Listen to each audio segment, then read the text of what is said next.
You know, people say evolution is not a bad philosophy, but at the same time, it was Hitler's religion during the Third Reich in Germany. Hi, my name is Eric. In this next seminar, Dr. Hovind exposes some of the terrible things that have been done in the name of evolution. Because dictators throughout time have used the evolutionary ideas to support their brutal tactics.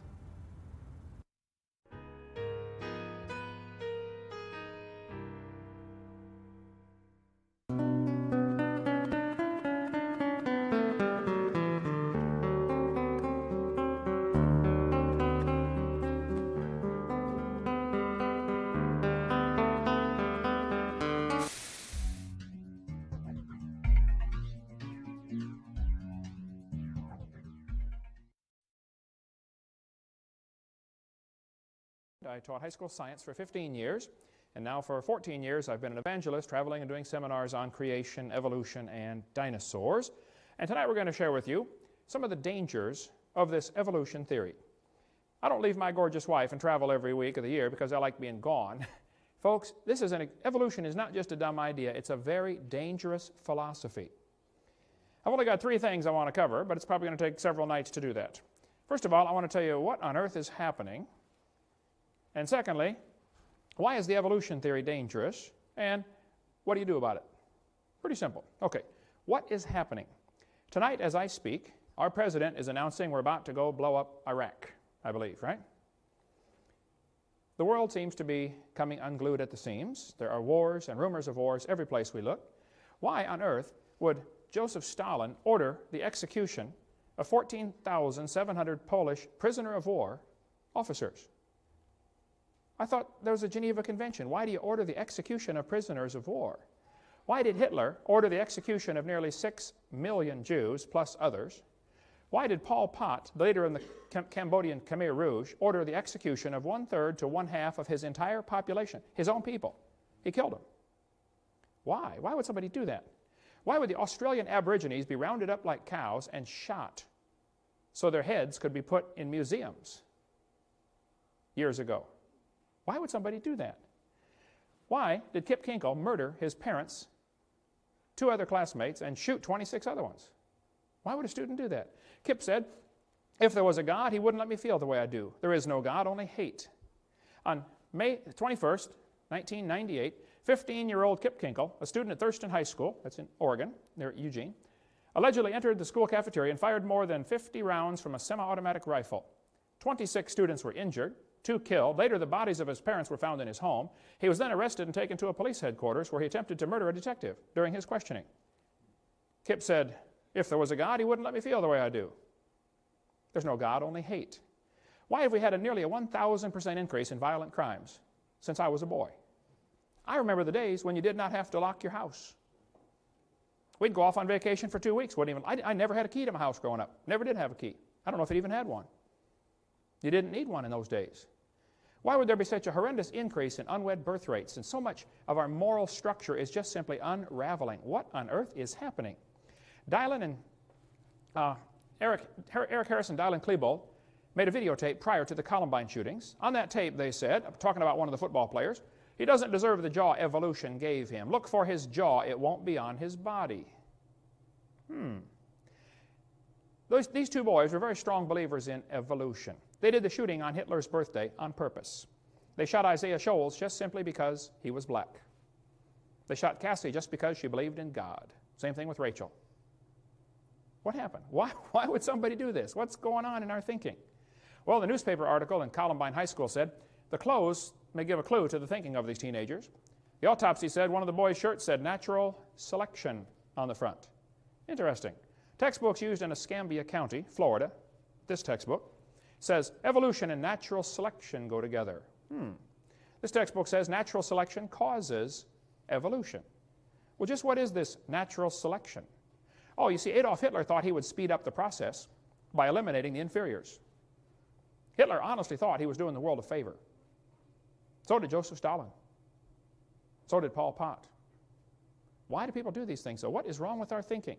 Right after the Columbine shooting, almost instantaneously, 5 more students from within the Springfield School District were arrested for threatening to murder students. principals, or teachers. In the adjacent school districts, more students were arrested for violent threats, and in one case, an elementary school boy shot 5 of his classmates with a BB gun. Could it possibly be that what we're teaching them is causing this behavior? You know, what you believe determines how you behave. If you're raised up in a head-hunting society, and you're taught from the time you're a boy, if you go off to war and shoot somebody, you ought to kill him and cut off his head and eat the brains because you get his spirit. I mean, if you really believe that, guess what you're going to do when you go off to war? Your behavior is determined by your beliefs. What you believe determines how you behave. It's always been that way, and it's no different today. Could it be that this evolution theory is to blame? This textbook says you're an animal and share a common heritage with earthworms. Question: if evolution is true, how are the kids supposed to tell right from wrong? I spoke in a public school in Pennsylvania one time. A kid sat on the second row, and he said, "Mr. Hovind, I'm an atheist." I said, "Really?" He said, "Yep, there is no God." I said, "Well, tell me, son, are you sure?" He said, "Yep, I'm sure." I said, "Well, son, do you know everything?" He said, "No." I said, "Do you know maybe half of everything?" He said, "No." I said, "Okay, well, let's just pretend that you know half of everything. Is it possible that God exists in the other half you don't know?" Brand new thought rattled around in his brain for a while and got lost, I believe. I said, "By the way, son, if there's no God, how do you tell right from wrong?" He said, "Oh, that's easy." He said, "I determine what's right and wrong." He said, "I'm the God of my own universe." I said, "I'm glad to hear about that, son, because I'm going to shoot you in 5 minutes." He said, "You can't do that." I said, "Oh, yeah, I can. You see, I'm the God of my own universe. And I decided it's fine for me to shoot you."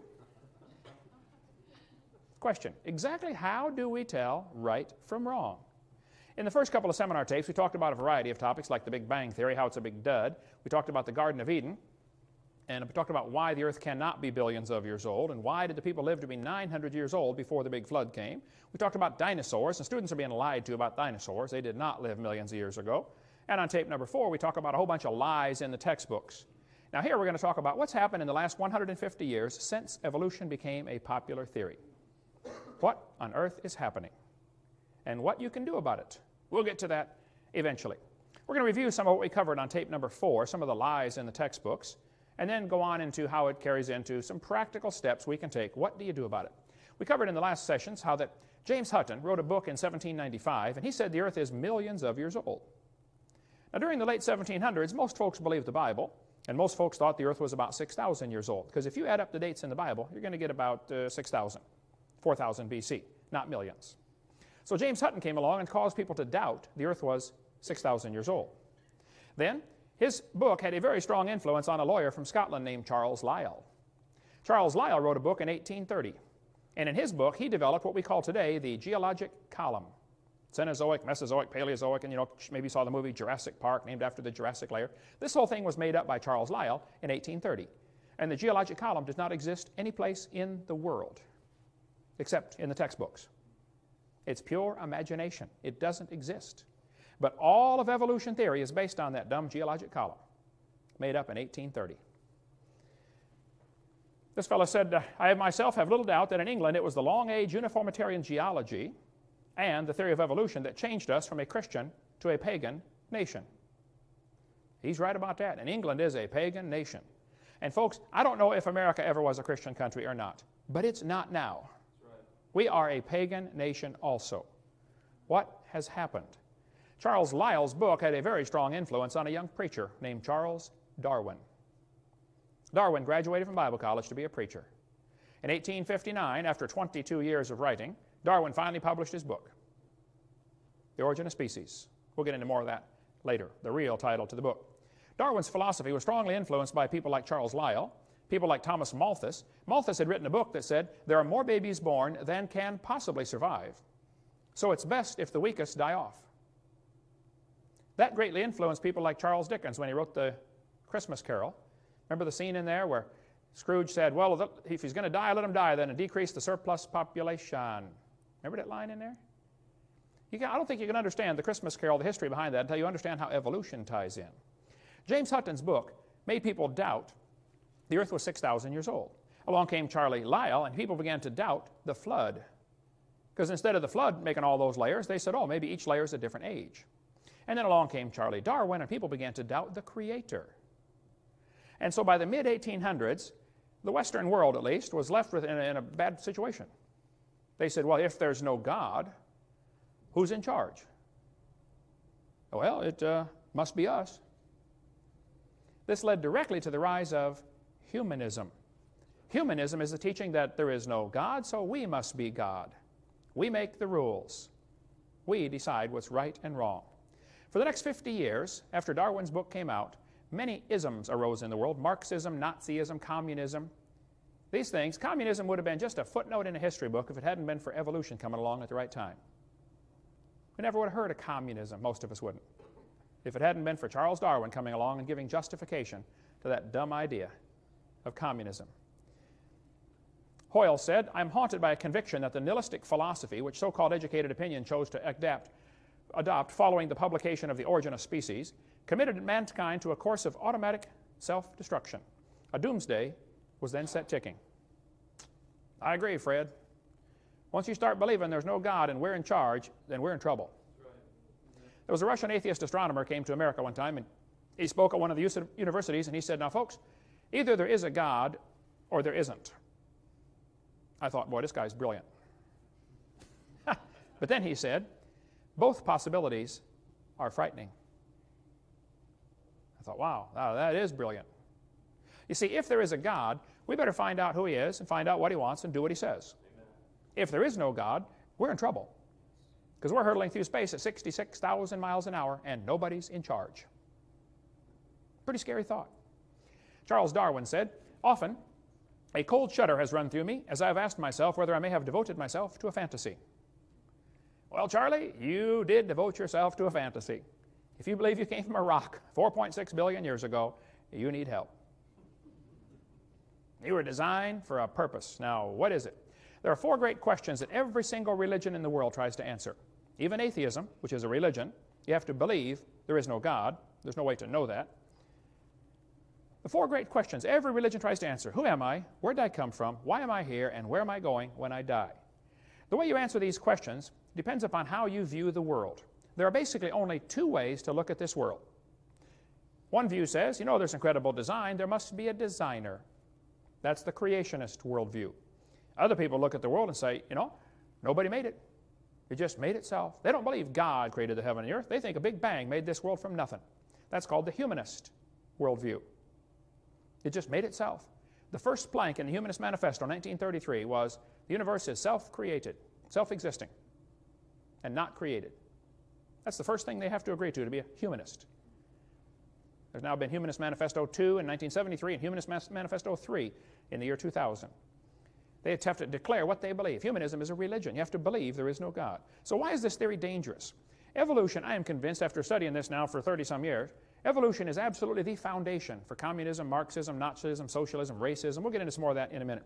Number one, I think evolution is dangerous because it's bad science based on lies. There is no scientific evidence to back up this evolution theory. We've been offering $250,000 for a long time at our ministry for somebody who could give us some real scientific evidence for evolution. It is funny, brother, to see the people try to turn stuff in. One guy said, I've got proof for evolution. I said, really, what do you have?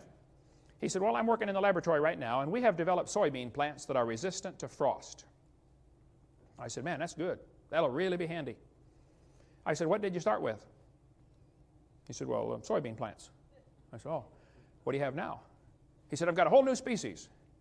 I said, of what? Of soybean plant. I said, I'm sorry, sir. That's not evolution, okay? That's a variety of a soybean plant. And it's interesting, and I'm glad you're able to do that. But that's not evolution. There is no evidence whatsoever that any animal ever produced a different kind of animal. So why would anybody believe such a dumb idea? And how can this be so dangerous? Well, we'll cover some of the isms in just a minute. But evolution is based on lies and bad science. There is no good science to back it up. This textbook says evolution is a fact. Evolution is a fact, not theory. Birds arose from non-birds and humans from non-humans.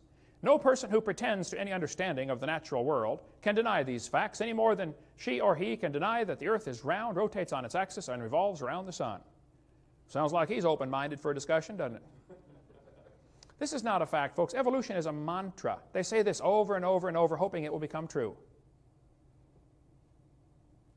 That's all it is. They just keep repeating it. Oh, evolution's a fact, it's a fact, it's a fact. Well, you better define what you're talking about with evolution. We do that on videotape number 4, the 6 different meanings of this word evolution. This textbook says evolution has evidence from fossils, from structure, from molecular biology, from development. Any evidence that's used to support evolution has been proven wrong. Now, I said many times, I'm not trying to get evolution out of the schools. I just want the lies out of the textbooks. We almost got a bill passed in Arkansas a couple of years ago, and I went up to Arkansas and testified before the Senate, before the House Representatives Committee that was looking at this bill, HB 2548, I believe it was. And the bill simply said, Arkansas will not use tax dollars to purchase materials if they contain knowingly fraudulent information. We're not going to buy books that have lies in them. And it gave a few examples, like some of the examples I gave in my seminar. If it says the embryo has gill slits, we're not going to buy it. I stood up and testified for 45 minutes before this committee. After I got done, the ACLU lady, woman I mean, she got up and she said, folks, this is obviously an anti-evolution bill. One of the representatives said, ma'am, evolution is not mentioned in this bill. All this bill says is we're not going to buy books if they have lies in them, and these things are lies, so we're not going to buy that book. How can you say this is an anti-evolution bill? And she said, everything mentioned in this bill is used to support the evolution theory. And the guy said, well, ma'am, is it true that these things mentioned here are false? She said, well, yes, but obviously this is an anti-evolution bill. She knew full well, if you took all the lies out of the textbooks, there would be nothing left to support the evolution theory. I was in a debate one time at University of West Florida, and the professor got up and he said, now, Mr. Hovind, you're claiming all these things are lies, and you're right. All these things have been proven wrong, but, he said, I got a question for you. You told us we got to take all this stuff out of the book. What are you going to replace it with? I said, folks, what he's trying to not say is, we want the kids to believe in evolution. We have to give them some evidence, and all we have are these lies, and you want to take these out of the book, so you better find some more evidence for my theory. I said, sir, if you don't have any evidence for your theory, I'm sorry. Maybe you ought to consider getting a new theory. I could suggest one for you, if you'd like. He did not like. He don't want to hear about it, okay? All they have to support their theory are things that have been proven wrong many, many years ago. Here's some of the lies we covered in the first how many hours of this seminar so far. I'll just review them very, very quickly. The Colorado River was not formed slowly. Or the Grand Canyon did not slowly form by the Colorado River running through it. Okay? The geologic column does not portray Earth's history. It does not even exist anywhere in the world. Rocks do not date the fossils. The fossils do not date the rocks. It is based on circular reasoning. We cover that on videotape number 4. There are no index fossils. There's no such thing as an index fossil. The layers are not different ages. Petrified trees connecting them all prove the layers all formed at the same time. We cover that on video number 4. Plants and animals are not related to each other. They have the same designer, but not the same uncle and grandpa. Change in species is not the real meaning of the word evolution. That's not really what they mean. There's a whole lot more to that. We covered that on video 4. Natural selection does not cause any evolution. Natural selection selects. It doesn't create a thing. We believe in natural selection. The peppered moth story never happened. It's a lie. Comparative anatomy does not prove common ancestry. We covered that on videotape number 4. Humans never have any gill slits. It's a human at conception. It's not a fish or an amphibian or anything else. An abortion is murder, plain and simple. Okay?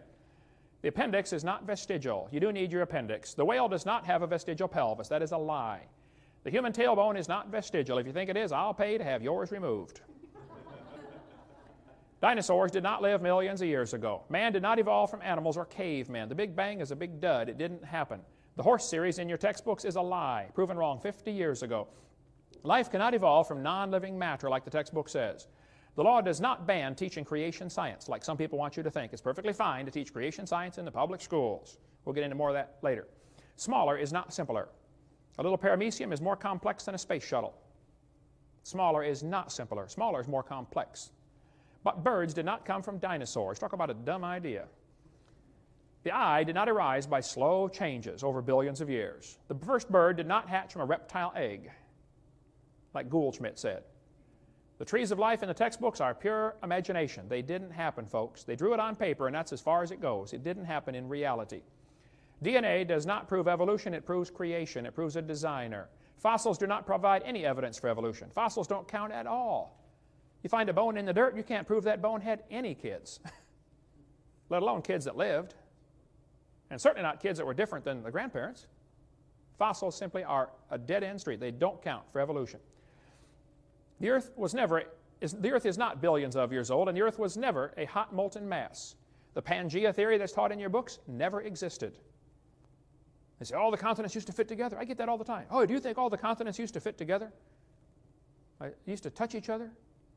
I said, well, they still are. Just the low places are full of water. I mean, the continents are still connected, you know. What do you mean, did they? Hello. They still are. Animals and plants are designed, not adapted to their environments. There are no simple living organisms. Life did not arise 3.5 billion years ago like the textbook says. The sun did not form before the earth like the textbook says.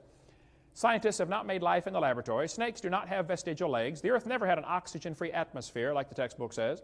No animal is related to any other kind of animal. DNA is more than just chemicals. It carries information. Mutations do not improve the species. Similar bone structure does not prove a common ancestor. It proves a common designer. Amino acids do not prove relationships. Humans are not related to chimps. Darwin did not prove evolution. Textbooks do not teach kids to think critically. They teach them to not think at all.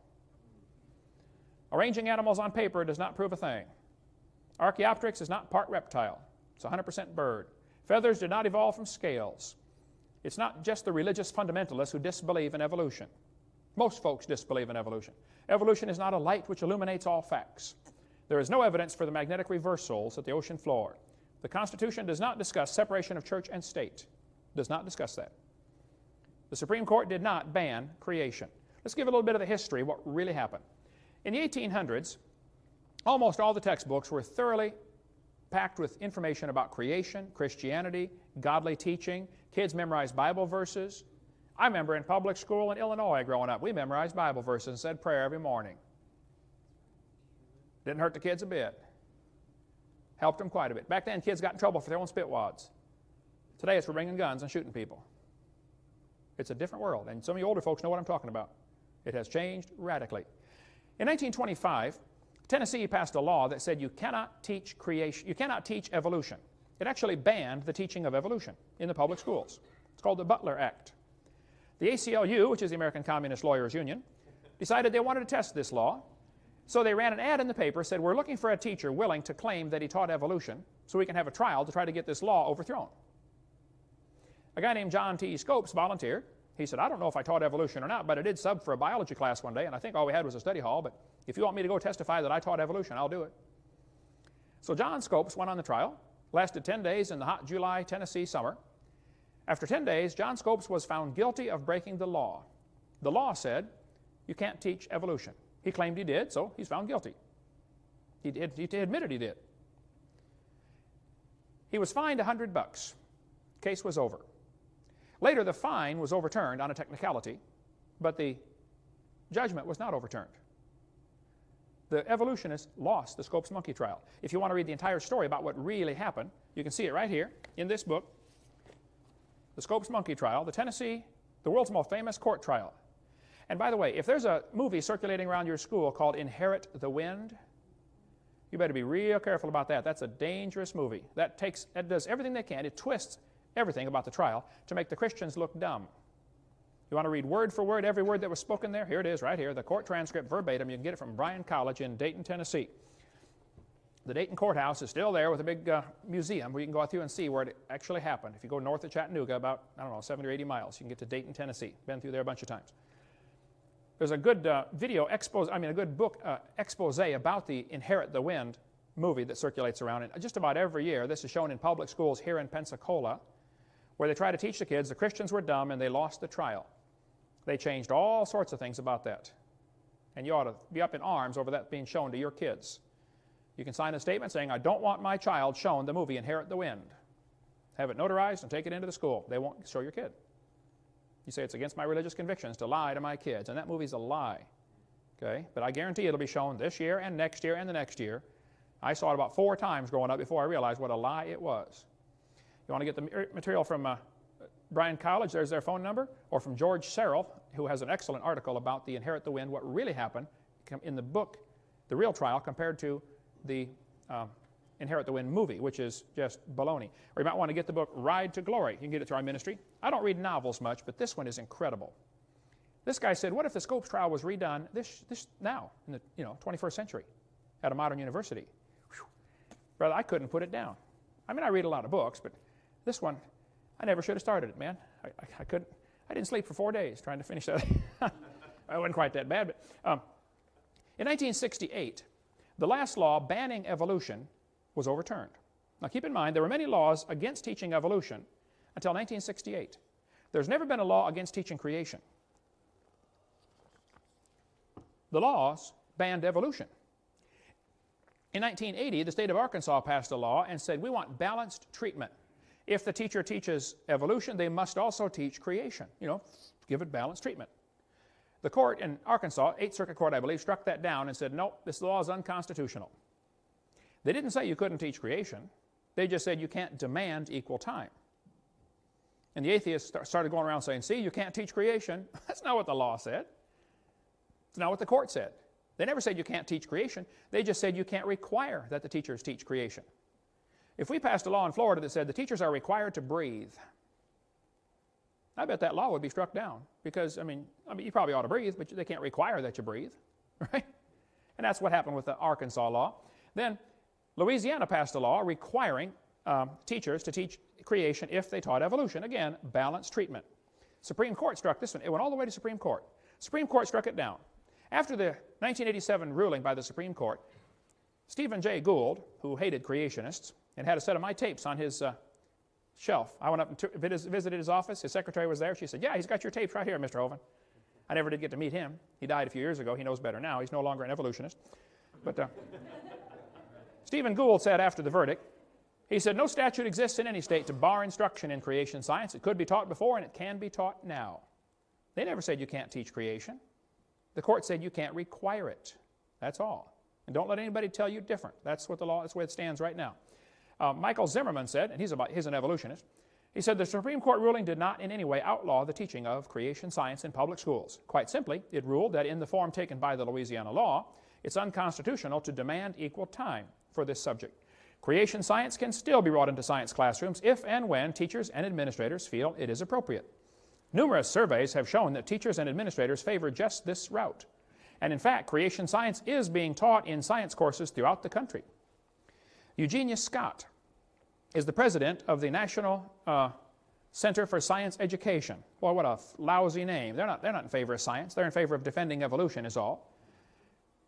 She said, the Supreme Court decision says only that the Louisiana law violates the constitutional separation of church and state. It does not say that no one can teach scientific creationism, and unfortunately, many individual teachers do. Some school districts even require equal time for creation and evolution. Here's the web page, the head of the front home page on the National Center for Science Education. Welcome to the home page of NCSE, a non-profit, tax-exempt membership organization working to defend the teaching of evolution against sectarian attack. We are a nationally recognized clearinghouse for information and advice to keep evolution in the science classroom and scientific creationism out. That's why they exist. I spoke in Berkeley last November, Berkeley, California. That's where these guys are located. I went and visited the National Center for Science Education. It's a little bitty storefront building.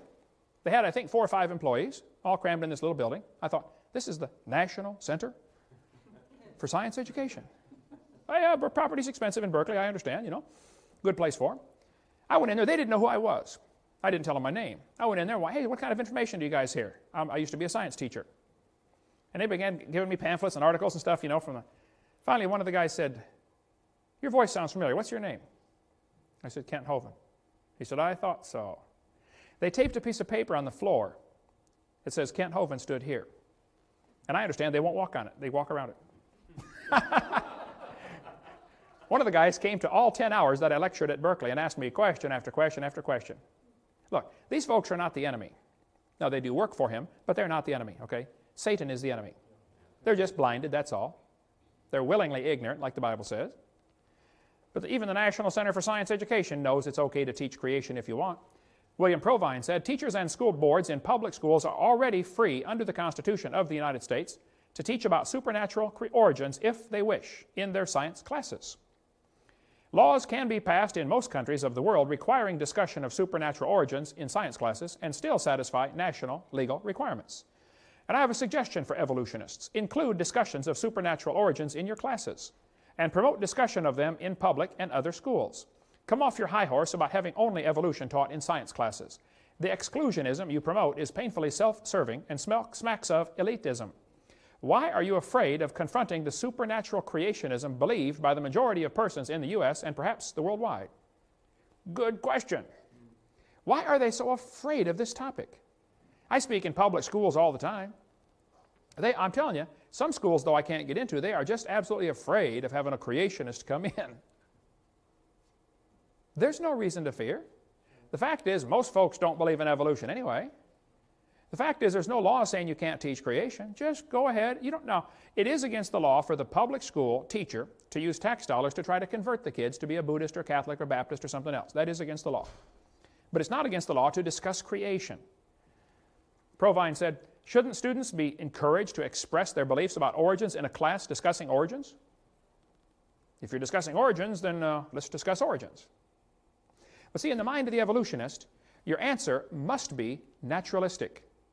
Suppose I said, I want you to explain how computers came to be, but you cannot use man as your answer.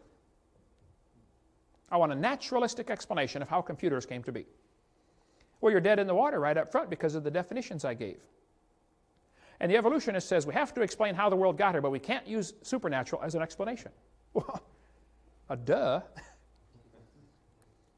And what we got here is like two computers arguing with each other. Does man exist? They can't see him, they can't touch him, they can't feel him.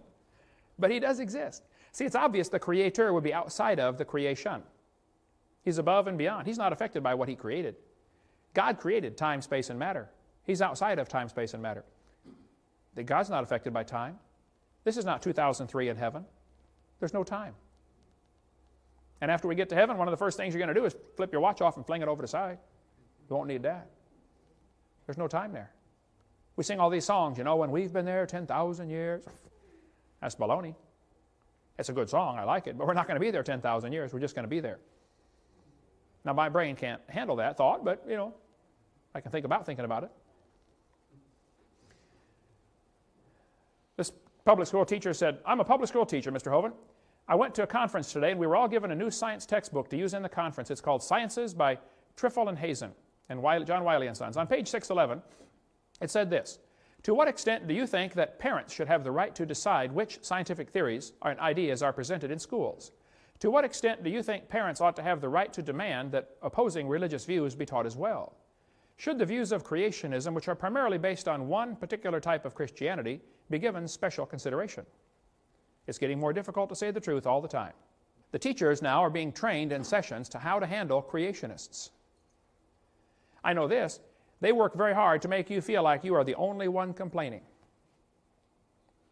When I went to meet the lady in charge of the science curriculum here in Pensacola, Florida, when I first moved to town, I've been complaining about some of the lies in the textbooks and the science curriculum, and she said to me, Mr. Hovind, you are the only person in the county complaining about this.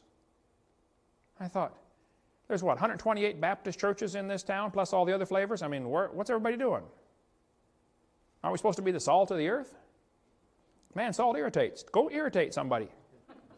That's our job. Teachers can teach creation science in the classroom if they want. There's never been a law against it. Not only can you teach creation science in the public schools, you can teach it right out of the Bible. There's no law against reading your Bible in public school or bringing your Bible to public school. Or you can teach or devote a class to religion, and you can have the textbook be the Bible. We know the effects what happened in '63 when the Bible was taken out and evolution was put in the schools, but we got deceived by the ACLU. In 1963, the Supreme Court banned the use of the Bible to get kids saved, which is not good, obviously, but it's a lot better than what the ACLU led us to believe. They did not throw the Bible out. We have thrown the Bible out because we have allowed ourselves to be deceived by the ACLU. You might want to get the website BibleInSchools.net and get the information by Elizabeth Rittenauer. She helps people start Bible classes in their public school.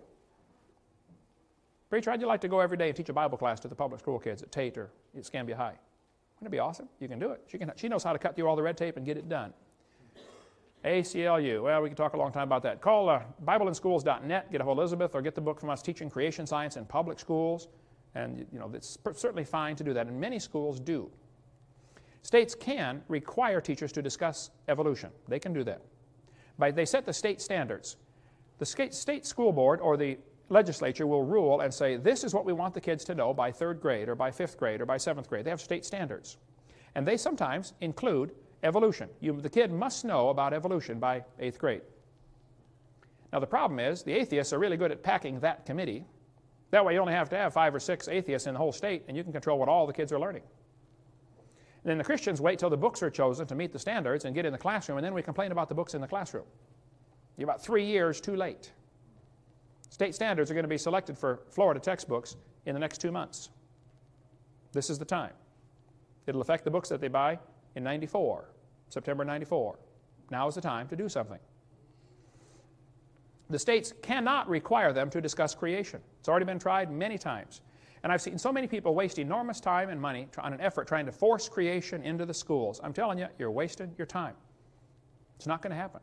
And the atheists love it when a campaign gets started and say, we're going to make the schools teach creation. They love that. They just let you spend all your money and waste all your time and then defeat you in the last 5 seconds. You're not going to go anywhere. The teachers may discuss creation if they like in their class. They've always been allowed to do that.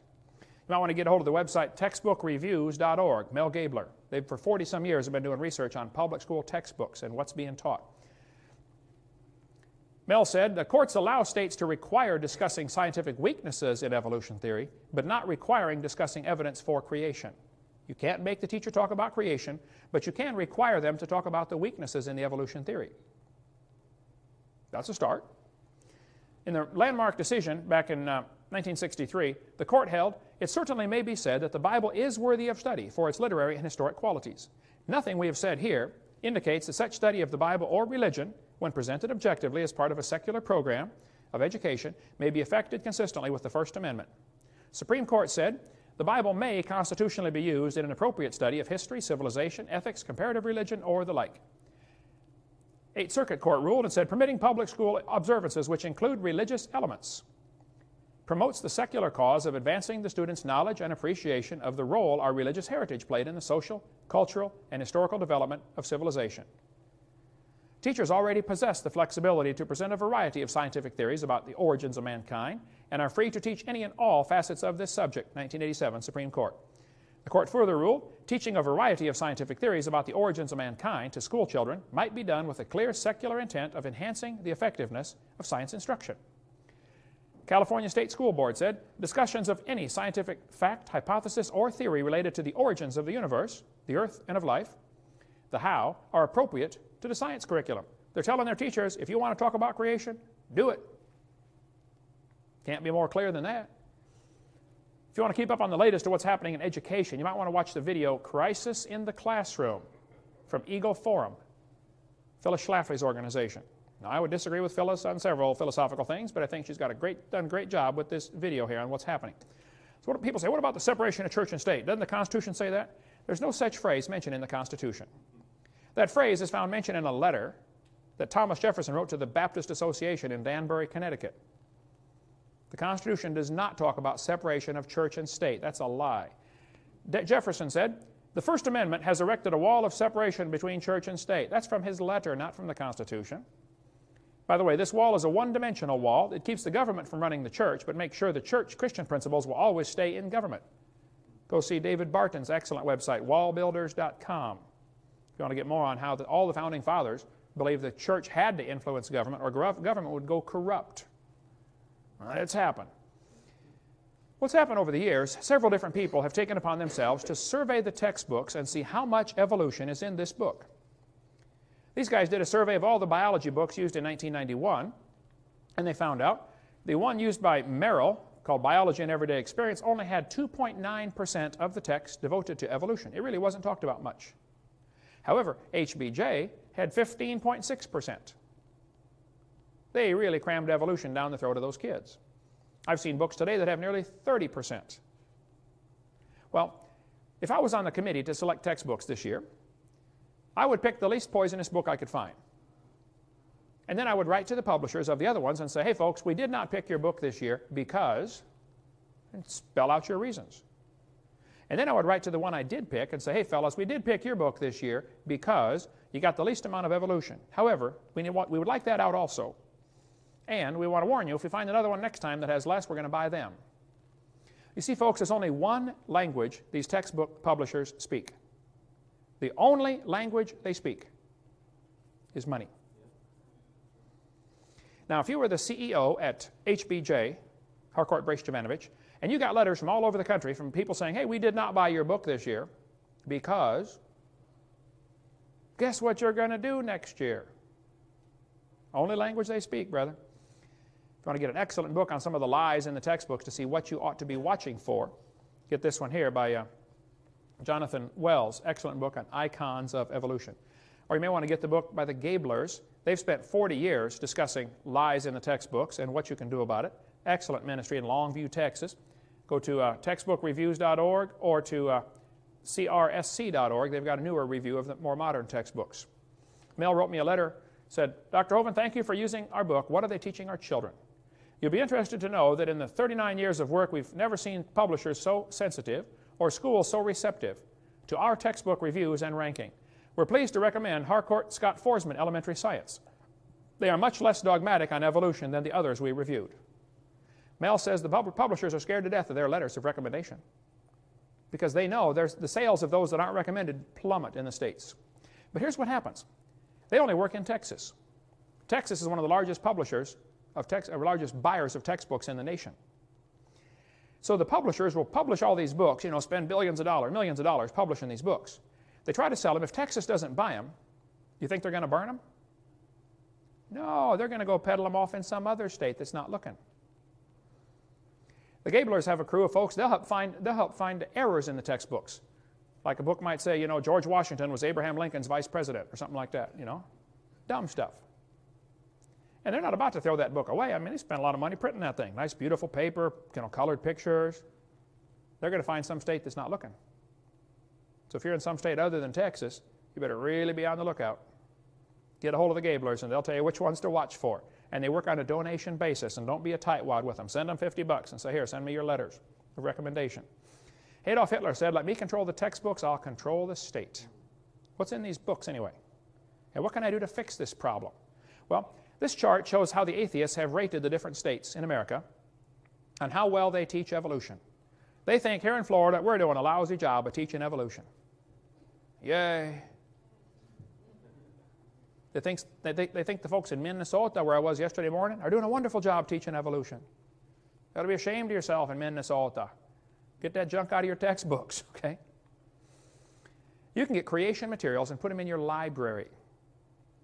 Bert Wagner up in Iowa, knows how to cut through all the red tape and get this done. Get a hold of Bert and say, well, how do I get public schools to accept creation books? One guy wrote me a letter and said, Dr. Hovind, your video series was bought for our local high school, Waverly High, in Ohio. When I went to check out video number 5, I found someone had hidden the box of seminars and debates unopened and underneath the desk by a back wall. I was told by the librarian that she was told not to put them out for the students to find. My 18-year-old daughter witnessed this. We were very upset, but I was told it was proof that the enemy was trying to void and hide the truth. My daughter has since graduated and don't know if those tapes are available to students or not. So if you do donate something, be sure to check and make sure it is, kept on the shelf. I went to one big university one time, and I spent probably an hour going through their computer search system looking for how many books they had on evolution. It was like 18 or 1900 books about evolution. And then I searched to see how many books they had about creation. This is a big university library. Not one book. I searched every author that I know, and I know most of them. I went to the librarian and I said, I noticed you got 1,800 books on evolution, but you don't have any books on creation. Why is that? She said, there is too a good book in here on creation. She said, I put it in here myself. It's from my church, the Watchtower Society. Oh, brother, we got one Jehovah's Witness book in here and 1,800 teaching evolution. And then they brag about being a liberal university and giving the kids a liberal education. You're lying. A liberal education is when you look at all sides. Let's just discuss all sides and then decide where the truth lies. They don't want to compare evolution with creation because evolution looks stupid next to the truth. There's some practical things we can do, folks, to fix this. Number one, you can demand that the schools cut out the pages with false information. You don't have to get creation in the schools, and you don't have to get evolution out. Just simply get the lies out. You can tell them you want them to glue the pages together, or you can at least put a warning sticker in the front cover saying, kids, the information on page 97 is not correct. Or, list the pages. I volunteered many times, and I'll do it again. If you will send me your textbook, I will check the pages that need to be torn out. I'll make a tape recording while I'm traveling someplace, and I'll hand you the tape, and it'll say, the information on page 84 is wrong, tear that page out, and, page 217 is wrong, and I'll list the pages. And if you tore the pages out of the book, it won't cost the school 1 penny. I'll show you. It's so simple.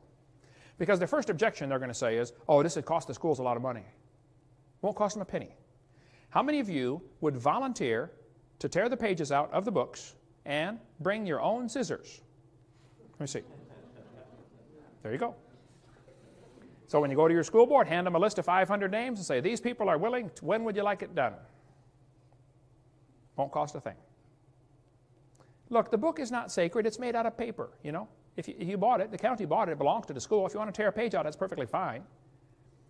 I was in a debate with a professor at university. I was just speaking at UWF here a year or so ago, and I mentioned tear the page out of the book, and this one professor said, I don't think we should deface textbooks. I said, well, sir, if you were teaching math and you came across a book that said, 2 plus 2 is 5, what would you do? He said, I would tell the students to mark out the wrong answer and write in the right answer. I said, oh, you would deface a textbook? I said, now, sir, if you were teaching biology and you found a book that said the embryo has gills and you know that's proven wrong in 1874, what are you going to do? He said, well, nothing. I said, you wouldn't correct it? He said, no. I said, well, then you, sir, are a hypocrite. And you got no business using tax dollars to lie to these kids. You ought to get a different job changing tires or picking peaches and work for a living for a change. Guys like that burn me up, brother.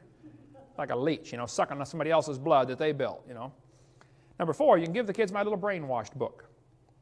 There are different people around the country that buy these by the thousand and give them out to people in their schools. One guy from Santa Rosa County bought 3,000 of these books several years ago, gave them to all the kids in the county. They're going to have a hard time teaching evolution for a while over there. Buy some books, or go to your school board and say, would you please vote to purchase this book to go along with our biology book so the kids can see the lies in their books? If the school board buys them, great. If you get them, more than 10, you get them for $1 a piece.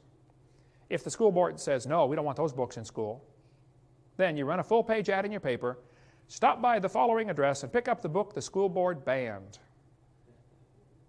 Now the kids will get it and read it. Yeah. Florida has a law. They've changed the number now. It used to be 233.09E, I believe, but they changed it so people couldn't find it, I guess. It's now Florida Statute 1006.35, accuracy of instructional materials. Do you know, state of Florida legislature can vote to recall books if they're not accurate. They can write letters to the publishers and demand that they change the books. The law is on the books, folks. The textbooks are supposed to be accurate, but they're not. They contain 50-some lies in every textbook I've seen. Get the pages out. Texas has a law requiring textbooks to be accurate. Wisconsin has a law requiring textbooks to be accurate. Alabama has a law that says textbooks shall be adequate and current. Well, if they're still teaching the baby has gill slits, they're not current. They're 128 years behind the times. Alabama used to have a sticker. They modified it now, watered it down some, but the sticker used to say, this textbook discusses evolution, a controversial theory. And students need to learn there's a difference between microevolution, which is a fact, and macroevolution, which is not a fact. Go Bama. California has a requirement, textbooks shall be factually accurate. Many states have this requirement, but they're just simply not enforcing it. Did you know the publishers will publish a special book just for our state? If the committee got together and said, look, Glencoe, we like your book, however, we want you to take out chapter 3. Or take out the following pages. Do you know how much money is spent just in one school district on textbooks? A publisher would be foolish not to turn down a contract for $750,000. They'll publish a special book. They do it all the time for different states. Get on that committee and do something about it. You can also, parents, be aware that your kids can be exempted from anything you don't want them taught. If you don't want your kids taught evolution, you sign a little paper that says, I do not want my student taught evolution. It's against my religious convictions. Have it notarized, sign, and give it to the school principal, the teacher, superintendent. And if they do teach your kid evolution, or if they say, oh, you've got to stay in class, then you can simply say, do you discriminate against people because of their religion? Ooh, that'll get their attention. Here are some pitfalls you got to watch for in your school. I've seen this so many times. If the school is going to have a good program, some left-wing liberal will make sure that it's an opt-in program. In other words, you have to get parents' permission to go to the program. This happens all the time when I speak in schools. The kids have to come back with a note and saying it's okay for me to go to Hovind's program. But if you're going to have some homosexual speak in your school, or some lesbian about the gay lifestyle, which is not gay at all, and it's not a lifestyle, it's a death style, if they're going to speak in your school, they'll make sure it's an opt-out program. You see the difference? In other words, you have to get a note in order to not come. But if it's a good program, you got to get the note to go. And if it's a bad program, you got to get a note to not go. They don't want a level playing field, folks. And if you have a superintendent or a school principal that tries that one, you ought to help him get a different job too. Put the pressure on. He just needs to find a new job, maybe in a new county someplace. Some practical steps you can do. Number one, kids, don't confront your teachers publicly. Try to talk to them after class. Now listen carefully. If you are late to class frequently, if you're a troublemaker or a goof-off, if you never do your homework, if you don't pay attention in class, then please don't tell them you're a Christian. Shut your mouth.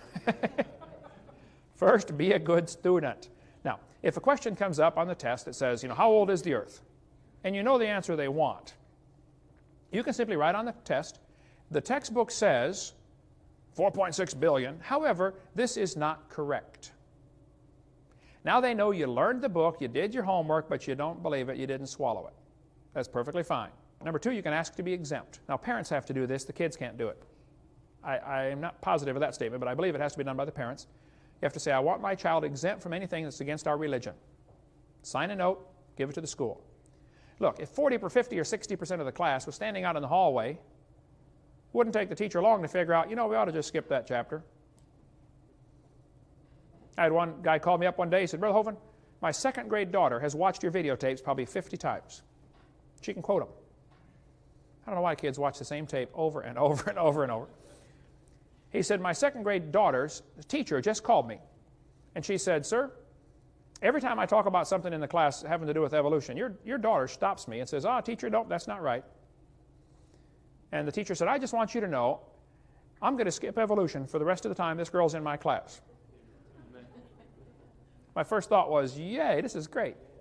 And then I thought, why are we sending second graders off to war? Why aren't the parents fighting this battle? The second grader ought to be able to go to class and read the book and believe what they're taught.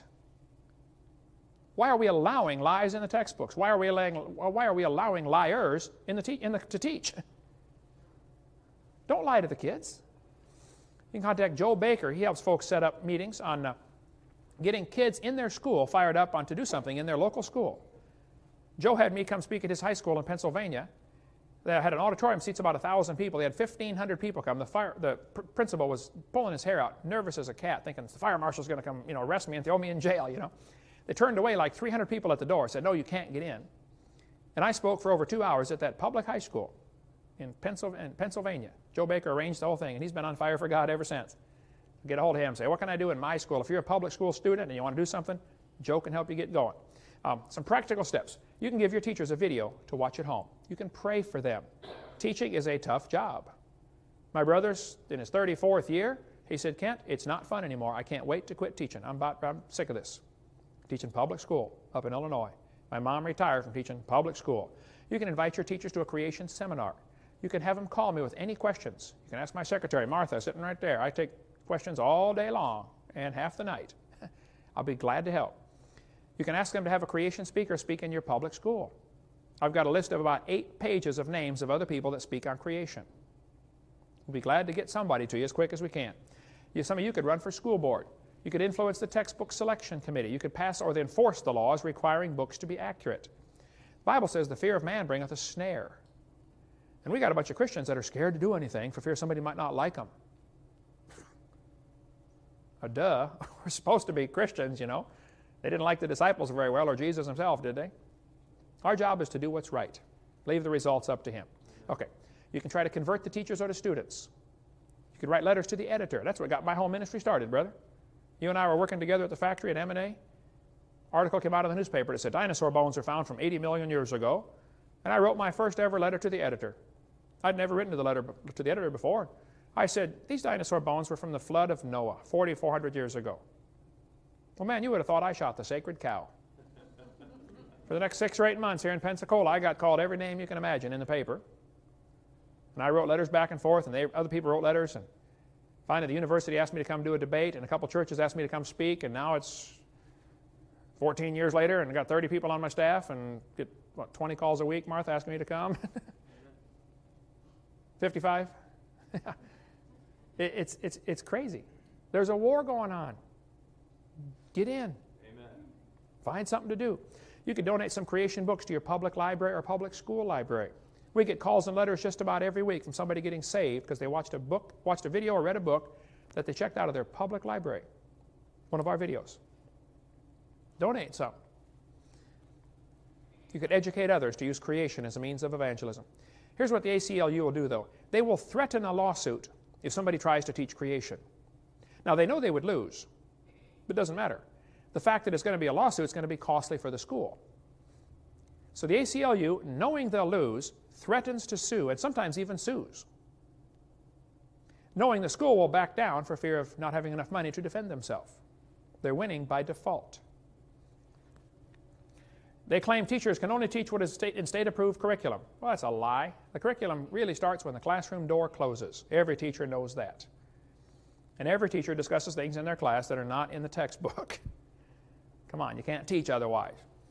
They claim teachers cannot correct the curriculum. That's a lie. They do it all the time.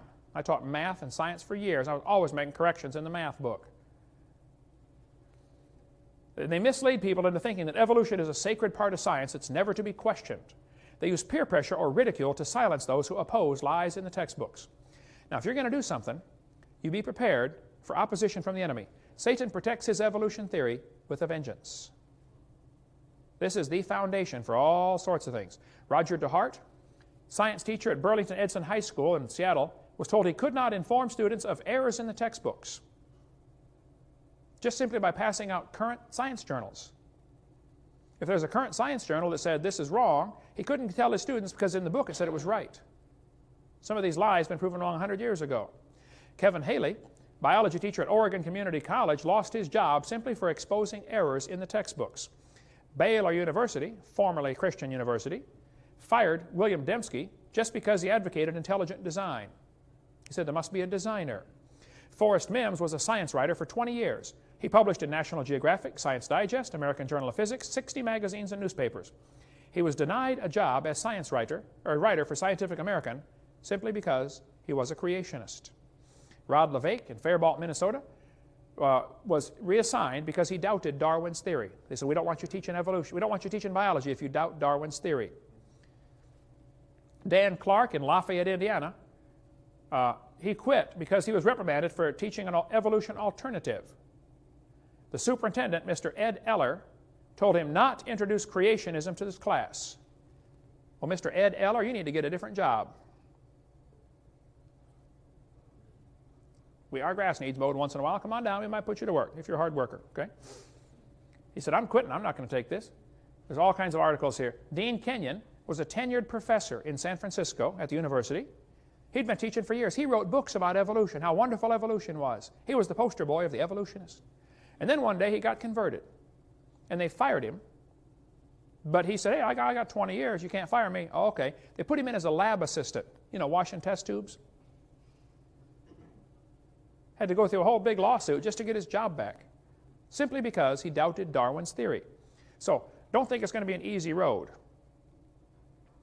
There's some things you can do. Cut the pages out. Get something done in your area. There's all kinds of practical steps. You can watch our video 4 for other stuff like that. All right. Why is this theory dangerous? It's dangerous because it's bad science backed up by lies. Number 2, it brings forth bad fruit. All the effects of evolution that I know of are evil and wicked. We teach the kids they're an animal. We teach them there's no moral standard, there's no absolute. What do you expect? This theory has led directly to the rise of communism, humanism, Marxism, Nazism, socialism, and the coming New World Order. The dangers of this evolution theory. Folks, it's not just dumb, it's dangerous. You're going to be shocked to see how many people have died because of this theory. Why did we fight the Vietnam War? Why did we fight World War II? Why was World War I fought? Why are we fighting against communism? How many people did Hitler kill? How many did Stalin kill? We'll cover all that tomorrow night. Well, let's continue now with what we talked about last night about the dangers of this evolution theory. We answered the question, or began answering the question, why is evolution a dangerous theory? We talked about the fact that it's bad science based on lies. Kids do not learn how to think when all they're taught is this evolution theory. It's like me asking somebody to explain how computers came to be, but you cannot use man as your answer. You have to give a naturalistic explanation. Well, you've already shut out the only logical answer. And the kids are in school are trying to learn how the universe came to be, but it can't be God. It's got to be something else. Well, you already shut out the only logical answer. So they're not learning how to think. It's a dangerous theory for science. It's a hindrance to the advancement of science, and it brings forth bad fruit. The Bible says an evil tree, every good tree which bringeth forth good fruit, but a corrupt tree bringeth forth evil fruit. A good tree cannot bring forth evil fruit, neither can a corrupt tree bring forth good fruit. Evolution is the foundation philosophy for humanism. The idea that man is God of the universe. The humanist philosophy is talked about in Romans chapter 1. It says, they did not like to retain God in their knowledge, so God gave them over to a reprobate mind to do those things which are not convenient. You ought to read all of Romans chapter 1 and see the steady slide people go down once they reject God as the creator. This fellow said, do humanists believe in a supreme being? Emphatically, yes. That supreme being is man. Humanists have no knowledge of any being more supreme. Well, I would be glad to introduce them to one if they'd lie. I know one. Amen. It's a whole lot more supreme. I mean, can you imagine if the infinite God could fit in your little 3-pound brain? It wouldn't be very big, and he sure wouldn't be worth worshiping. Man, the God that I worship is beyond comprehension. Amen. I mean, he tells us a lot about himself, but your brain just can't handle it. Neither can mine. So, this guy said the turning point in history will be the moment that man becomes aware that the only God of man is man himself. Some of these guys think they are God. Boy, that was Hitler's philosophy. I'm God. I'm God. I'm God. I'm God. I'm God. I'm God. Hey, Gabriel, come and listen to this. Ha, ha, ha. We're not such big stuff, folks. George Wald, the Nobel Prize winner, said, I will not accept that, talking about creation, philosophically, because I do not want to believe in God. Therefore, I choose to believe in that which I know is scientifically impossible. Spontaneous generation arising to evolution. He said, I know it's not possible, but the only other alternative is God did it. And I don't want that, so I'll believe the impossible. Well, you're going to feel awful stupid for eternity, knowing you missed the opportunity to live forever with the creator of the universe because you were willingly ignorant, just like 2 Peter says. This guy says, we no longer feel ourselves to be guests in someone else's home. He's talking about God. This is Rifkin, who's one of those tree huggers who writes all kinds of books about, save the environment, kill all the people, but save the environment. Jeremy Rifkin said, we no longer feel ourselves to be guests in somebody else's home and therefore obliged to make our behavior conform to a set of pre-existing cosmic rules. It's our creation now. We make the rules. We establish the parameters of reality. We create the world, and because we do, we no longer feel beholden to outside forces. Talking about God, of course. He said, we no longer have to justify our behavior, for we are now the architects of the universe. We are responsible to nothing outside of ourselves. So we are the kingdom, the power, and the glory forever. Wow, is right. The Bible said in 2 Peter, in the last days, scoffers would come that would be willingly ignorant of how God made the heavens and the earth was standing into the water and out of the water. We cover all that on video number 2. The Bible says the scoffers are going to be walking after their own lust. You know, the only reason people reject God is because of their lust. There's no scientific reason to reject the Bible. There's no scientific reason to reject the creation account. There's no scientific reason to reject the idea that there's a creator. But some people just don't like the idea of God telling them what to do. The idea of God chaps their hide. Well, I tell them they better get some Vaseline, man. They're going to need it because we're going to be judged by the very God you don't believe in. This guy says, we take the side of science in spite of the patent absurdity of some of its constructs. in spite of its failure to fulfill many of its extravagant promises of health and life, in spite of the tolerance of the scientific community for unsubstantiated just so stories, because we have a prior commitment, a commitment to materialism. He said materialism is an absolute. We cannot allow a divine foot in the door. A professor that I had in Illinois Central College in East Peoria, Illinois, wrote a really cool article years ago. It was two computers arguing with each other. Does man exist? Showing the absurdity of two humans trying to argue, does God exist? The computers couldn't see man, so therefore he didn't exist. And they were going through all kinds of explanations of how, they gradually got all this circuitry by blind chance. The same kind of dumb arguments the evolutionists do, trying to explain how life arose by chance. What happened? Satan put it into the heart of some of his followers that they should build a kingdom and rule the world. And they really have serious plans to build a world empire right here. And you and I do not fit in. Matter of fact, they're anxious to get rid of us, big time, okay? Secretly, Satan plans to use his followers to destroy much of humanity. But then he's going to destroy them also. The communists have done that for years. They always get some revolutionaries to go in and take over a country, and the first thing the communists do when they take over, they kill the revolutionaries that killed everybody else, because they can't trust them. And Satan is using some of his followers, and they've got it in their head that they need to reduce the population of the planet. We cover all that on videotape number 1 or in our college course, CSE 101. We cover that in great detail, how that there are people who think we should reduce man's population here to 1/2 billion. You can go to Elberton, Georgia and see the Georgia Guidestones where it says right on there, maintain humanity under 1/2 billion. Right now there are 6 billion. They want to reduce the population by about 95%, according to Ted Turner. I said, well, go ahead, Ted, you first.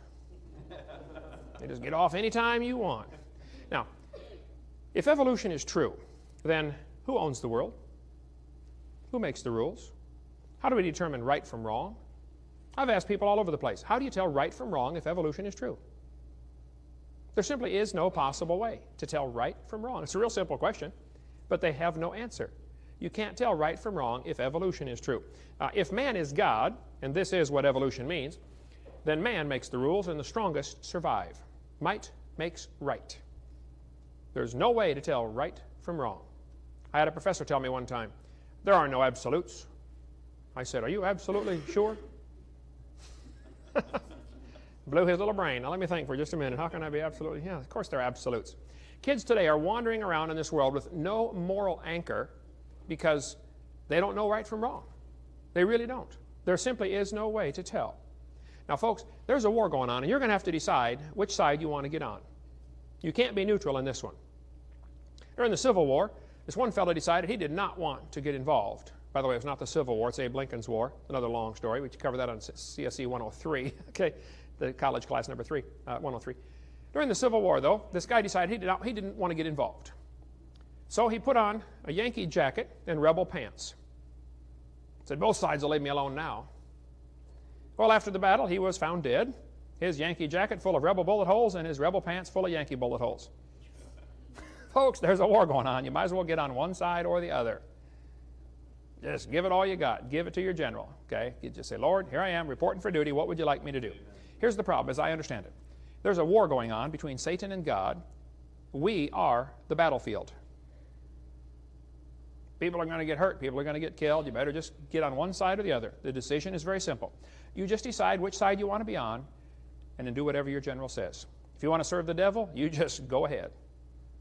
If you want to serve God, come on. It's wonderful. Henry Morris has a tremendous book on this topic, The Long War Against God. If you want to understand the history of the evolutionary conflict, this one is awesome. There's another one, I don't know if it's a close second or maybe a tie with this one, called In the Minds of Men by Ian Taylor. One of the best books I've ever read, covering the whole history of this. Why do people think this way? And I encourage people to read good books. Now, kids, you're going to be the same person you are 20 years from now as you are right now, except for the books you read and the people you meet. Shut off the TV once in a while and read some books. There are many good books that will influence you forever. Man, I've read books that just changed my life, brother. You come across some, it's like, wow, you're just a different person from then on. Now, the Christians have an incredible advantage in this war. I read the last chapter. We win. Amen. Now, between now and then, it's going to get pretty bad. We're going to cover some things tonight about the New World Order. It might be a little scary. Folks, you don't need to get nervous. I read lots of books about the New World Order. I think I have a fairly good grasp of what's going on. I read about the microchip and all kinds of things happening, and I see the world events, and then I go to sleep. Because Psalm 2 is a great tranquilizer for that. We cover a whole lot more on the New World Order on our CSE class of 103 for college, 4 different college courses that we offer. You can call our website for that. We're going to trace a little bit of the history of the conflict and then tell you what you can do about it. Practical things you can do for your general. God created the world. He owns it, and He makes the rules. The Bible says the earth is the Lord's. If you don't like it, then go make your own world. But He owns this place. About 6,000 years ago, probably within the first few hundred years after the creation, Lucifer decided he wanted to be God. There's no possible way Lucifer fell from heaven before the creation. We cover all that on videotape number 2 about the gap theory and the day-age theory. Satan could not have fallen before the creation. So sometime after the creation, maybe 100 years, Lucifer decided he wanted to be God. So God created the world. Satan rebelled against God and tried to destroy His creation. That's the subject of this session. First of all, it appears that Satan wants to do at least 3 things. He wants to make mankind wicked, so God will have to destroy them. Satan made everybody wicked in the days of Noah, and God had to kill them all but Noah and his family. So Satan works very hard to make people wicked just so that God will have to destroy His creation. That's one of Satan's goals. Number 2, he wants to convince some men to destroy other men. You guys like Adolf Hitler thinking they ought to kill the Jews, and guys like Pol Pot thinking they ought to kill the Cambodians. I mean, people think they ought to kill everybody. You got guys in the Taliban think they ought to kill anybody that won't convert to Islam. And by the way, the Quran clearly teaches if a person will not convert to Islam, they should be executed. We cover all that on video number 7. Now, praise God for the people that are trying to reach the Muslims, and they need the gospel like everybody else. But they're in the middle, they're absolutely brainwashed with this silly idea that if they're a good, faithful member of Islam, they get to go to heaven and get 72 wives. They never thought about the 72 mother-in-laws. Or having to feed them 72 wives. Talk about it. We could get off on a long rabbit trail. We're going to do a whole videotape someday just on the dangers of Islam and that teaching. Now, the people can be saved and make great Christians. And God loves them, but He hates what they believe.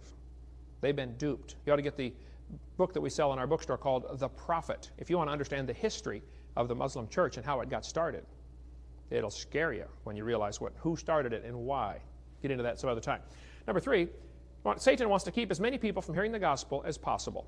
And that's where the evolution theory comes into the textbooks. The kids have an alternative explanation for how the world got here, so they never even consider looking for the real creator of the universe. Satan's used many different people and methods to accomplish his goals. He makes men think he is God, makes man think he is God, and makes the rules. Satan knew this would lead to genocide. Once people think they're in charge, well, then they decide they're going to rearrange the world the way they want it. So we're going to kill those that we don't want to be here. Ezekiel 28 tells about Lucifer. It says, "Thou wast perfect in the day that thou wast created, till iniquity was found in thee. The heart was lifted up because of thy beauty. Thou hast corrupted thy wisdom by reason of thy brightness. God said, I will cast thee to the ground. I will lay thee before kings, that they may behold thee. How art thou fallen from heaven, O Lucifer, son of the morning? How art thou cut down to the ground, which didst weaken the nations?" You know, this battle is really Satan versus God. It's not, us versus them or cowboys versus Indians. It's Satan versus God. That's what it really boils down to. Isaiah tells us that Satan said, "I will ascend into heaven. I will exalt my throne above the stars. I will sit upon the mount of the congregation in the sides of the north. I will ascend above the heights of the clouds. I will be like the Most High. Yet thou shalt be brought down to hell, to the sides of the pit. They that see thee shall narrowly look upon thee and consider thee, saying, Is this the man that made the earth to shake, the earth to tremble, and did shake the kingdoms, that made the world as a wilderness and destroyed the cities?" Judgment Day, we're going to stand before God, and we're going to see Satan getting ready to cast into hell. We're going to say, this is it? That's it? How many saw the movie Wizard of Oz? Remember when they finally realized it's a little old man behind the curtain pulling those levers? That's it? That's Oz? That's the way we're going to feel when we see Satan. You got to be kidding. That's it? When I went to Massachusetts, first time to speak at a church up there, I went to see Plymouth Rock, where the Pilgrims landed, and we walked up to this little pavilion, and the preacher said, "Well, go ahead and say it." I said, "Say what?" He said, "Say what everybody says when they see Plymouth Rock."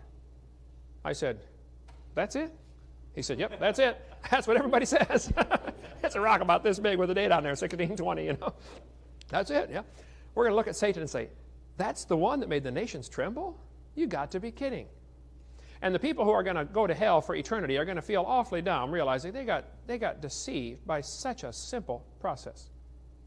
They were so blinded. How many of you have ever been fooled and you felt just real stupid afterwards? You ever do that? Like, duh, how could I be fooled by that? That's the way folks that go to hell are going to feel. Like, wow, you got to be kidding. Satan is making his plans to rule the world, like Pinky in the Brain. God's up in heaven laughing about it. Now look, when you get all nervous about the New World Order, just read Psalms chapter 2. It's a great tranquilizer. Psalm 2 said, why do the heathen rage and the people imagine a vain thing? The kings of the earth set themselves. The rulers take counsel together against the Lord, against his anointed, saying, let us break their bands asunder and cast away their cords from us. He that sitteth in the heavens shall laugh. You know, they've got plans for a new world order. They really do. They have plans for an electronic currency where you can't buy anything without a chip in your hand or in your forehead. Plans are coming soon. There are plans to control the planet. They want to control the food. They want to control the population. They want you to get a permit to cut your grass and cut down a tree on your property. They got plans to rule the world, folks, and it's serious. God's laughing about the whole thing. They're planning to build their kingdom.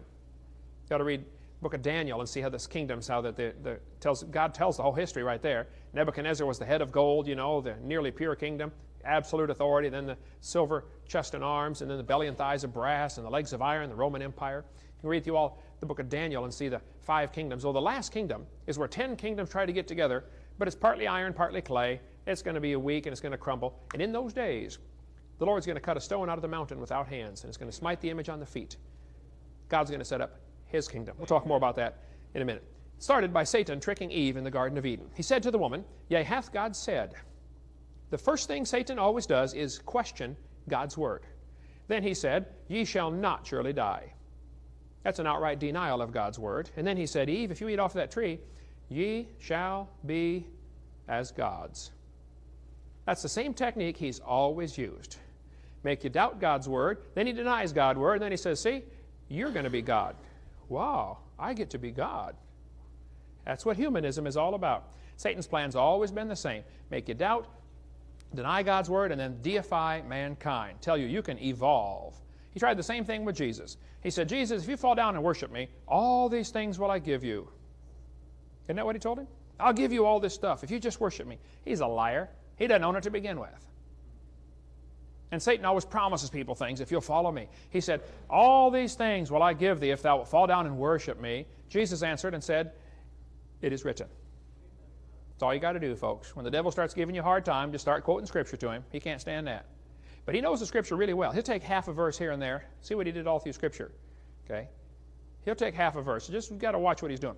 So a satanic high priest, Aleister Crowley, said that his demon told him the year 2000 would mark the end of the superstition of Christianity and the beginning of the golden age, when those possessing the will to dominate would conquer and would ascend to godhood. Well, guess what, Mr. Crowley? You missed it. And you're not going to ascend to godhood. You're going to descend to worm food. That's right. That's what's going to happen. Satan wants you to think you can evolve into a god. Now, what you believe determines how you behave. That's always been the case throughout the world. The Bible says, beware lest any man spoil you through philosophy and vain deceit, after the tradition of men and the rudiments of the world, and not after Christ.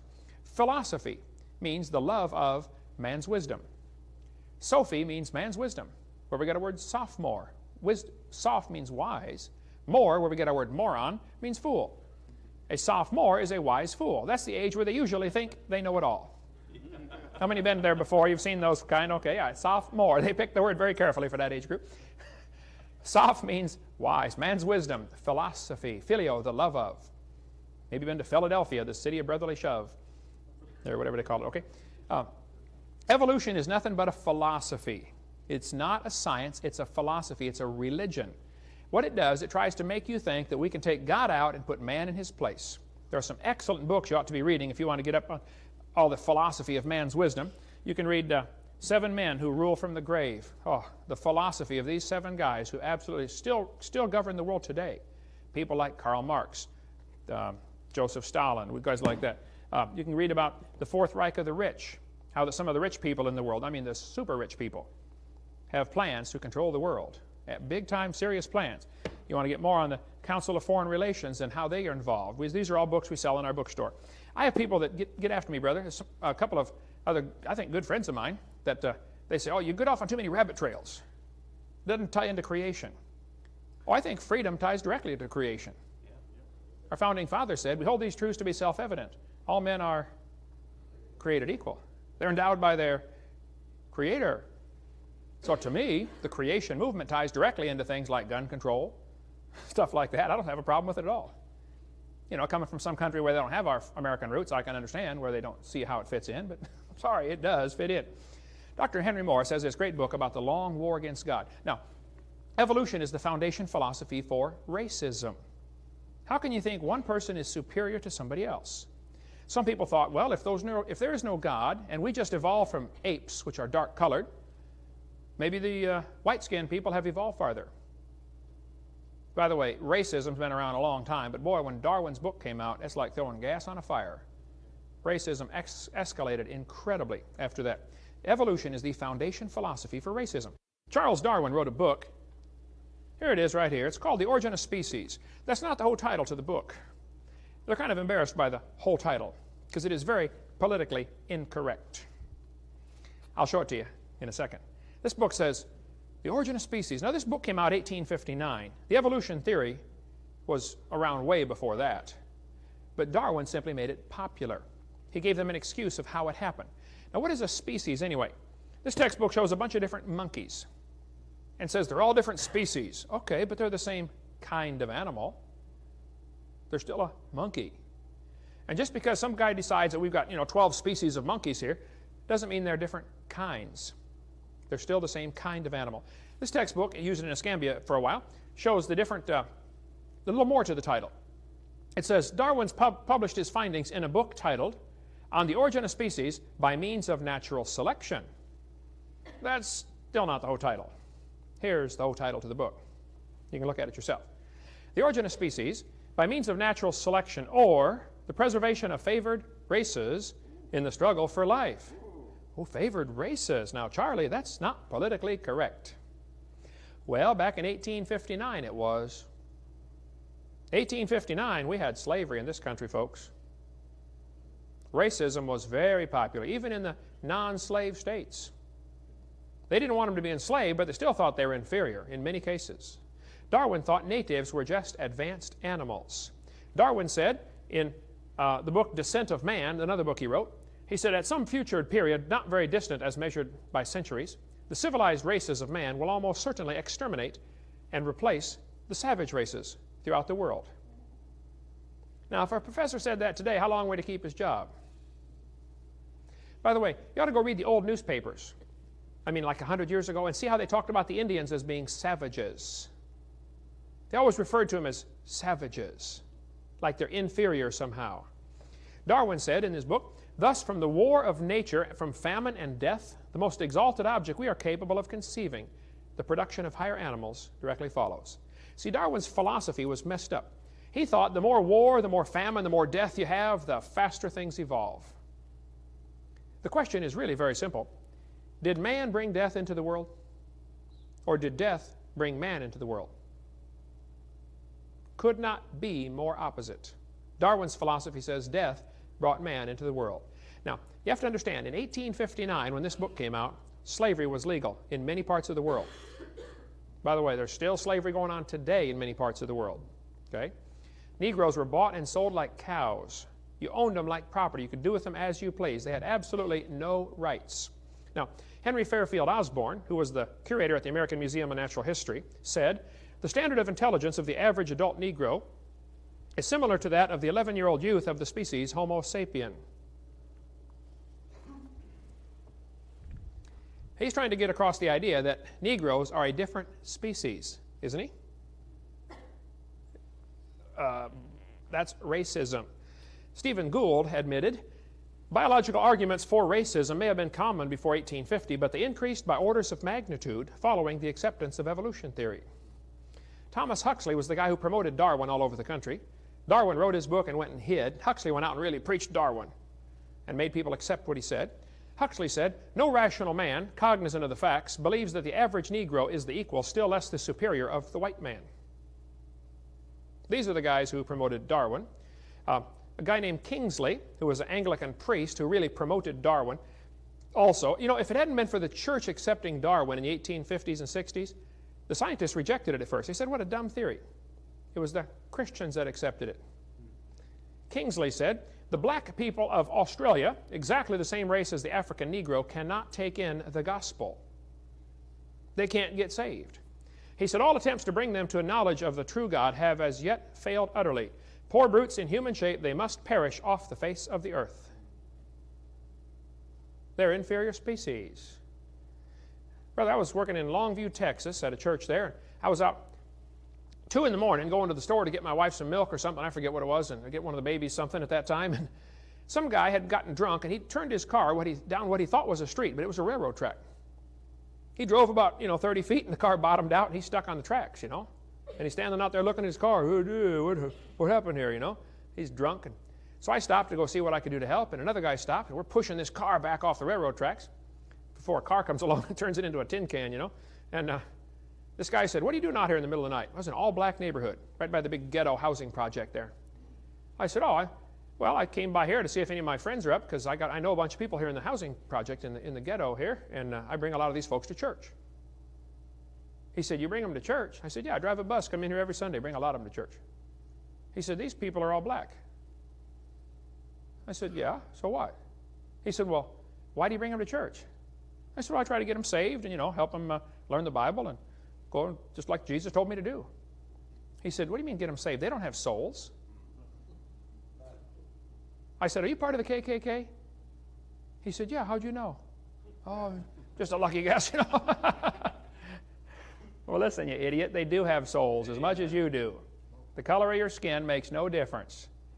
In Part 7, we talk about where the races come from. There aren't any races. There's one race called the human race. Now, there are different skin colors. I can show you different skin colors of cows, too. Black cows, brown cows, and white cows. But they all look the same in the meat locker. And they all taste the same on the hamburger, okay? And all humans are the same, regardless of the color of their skin. Here's the Mormon Church's teaching, though, about Negroes. The Mormon Church teaches Negroes in this life are denied the priesthood. Negroes are not equal with other races. It's the Lord's doing. It's based on His eternal laws of justice and grows out of a lack of spiritual valiance of those concerned in their first estate. When I was living over on Burgess Road, I had 2 Mormon missionaries come knock on my door.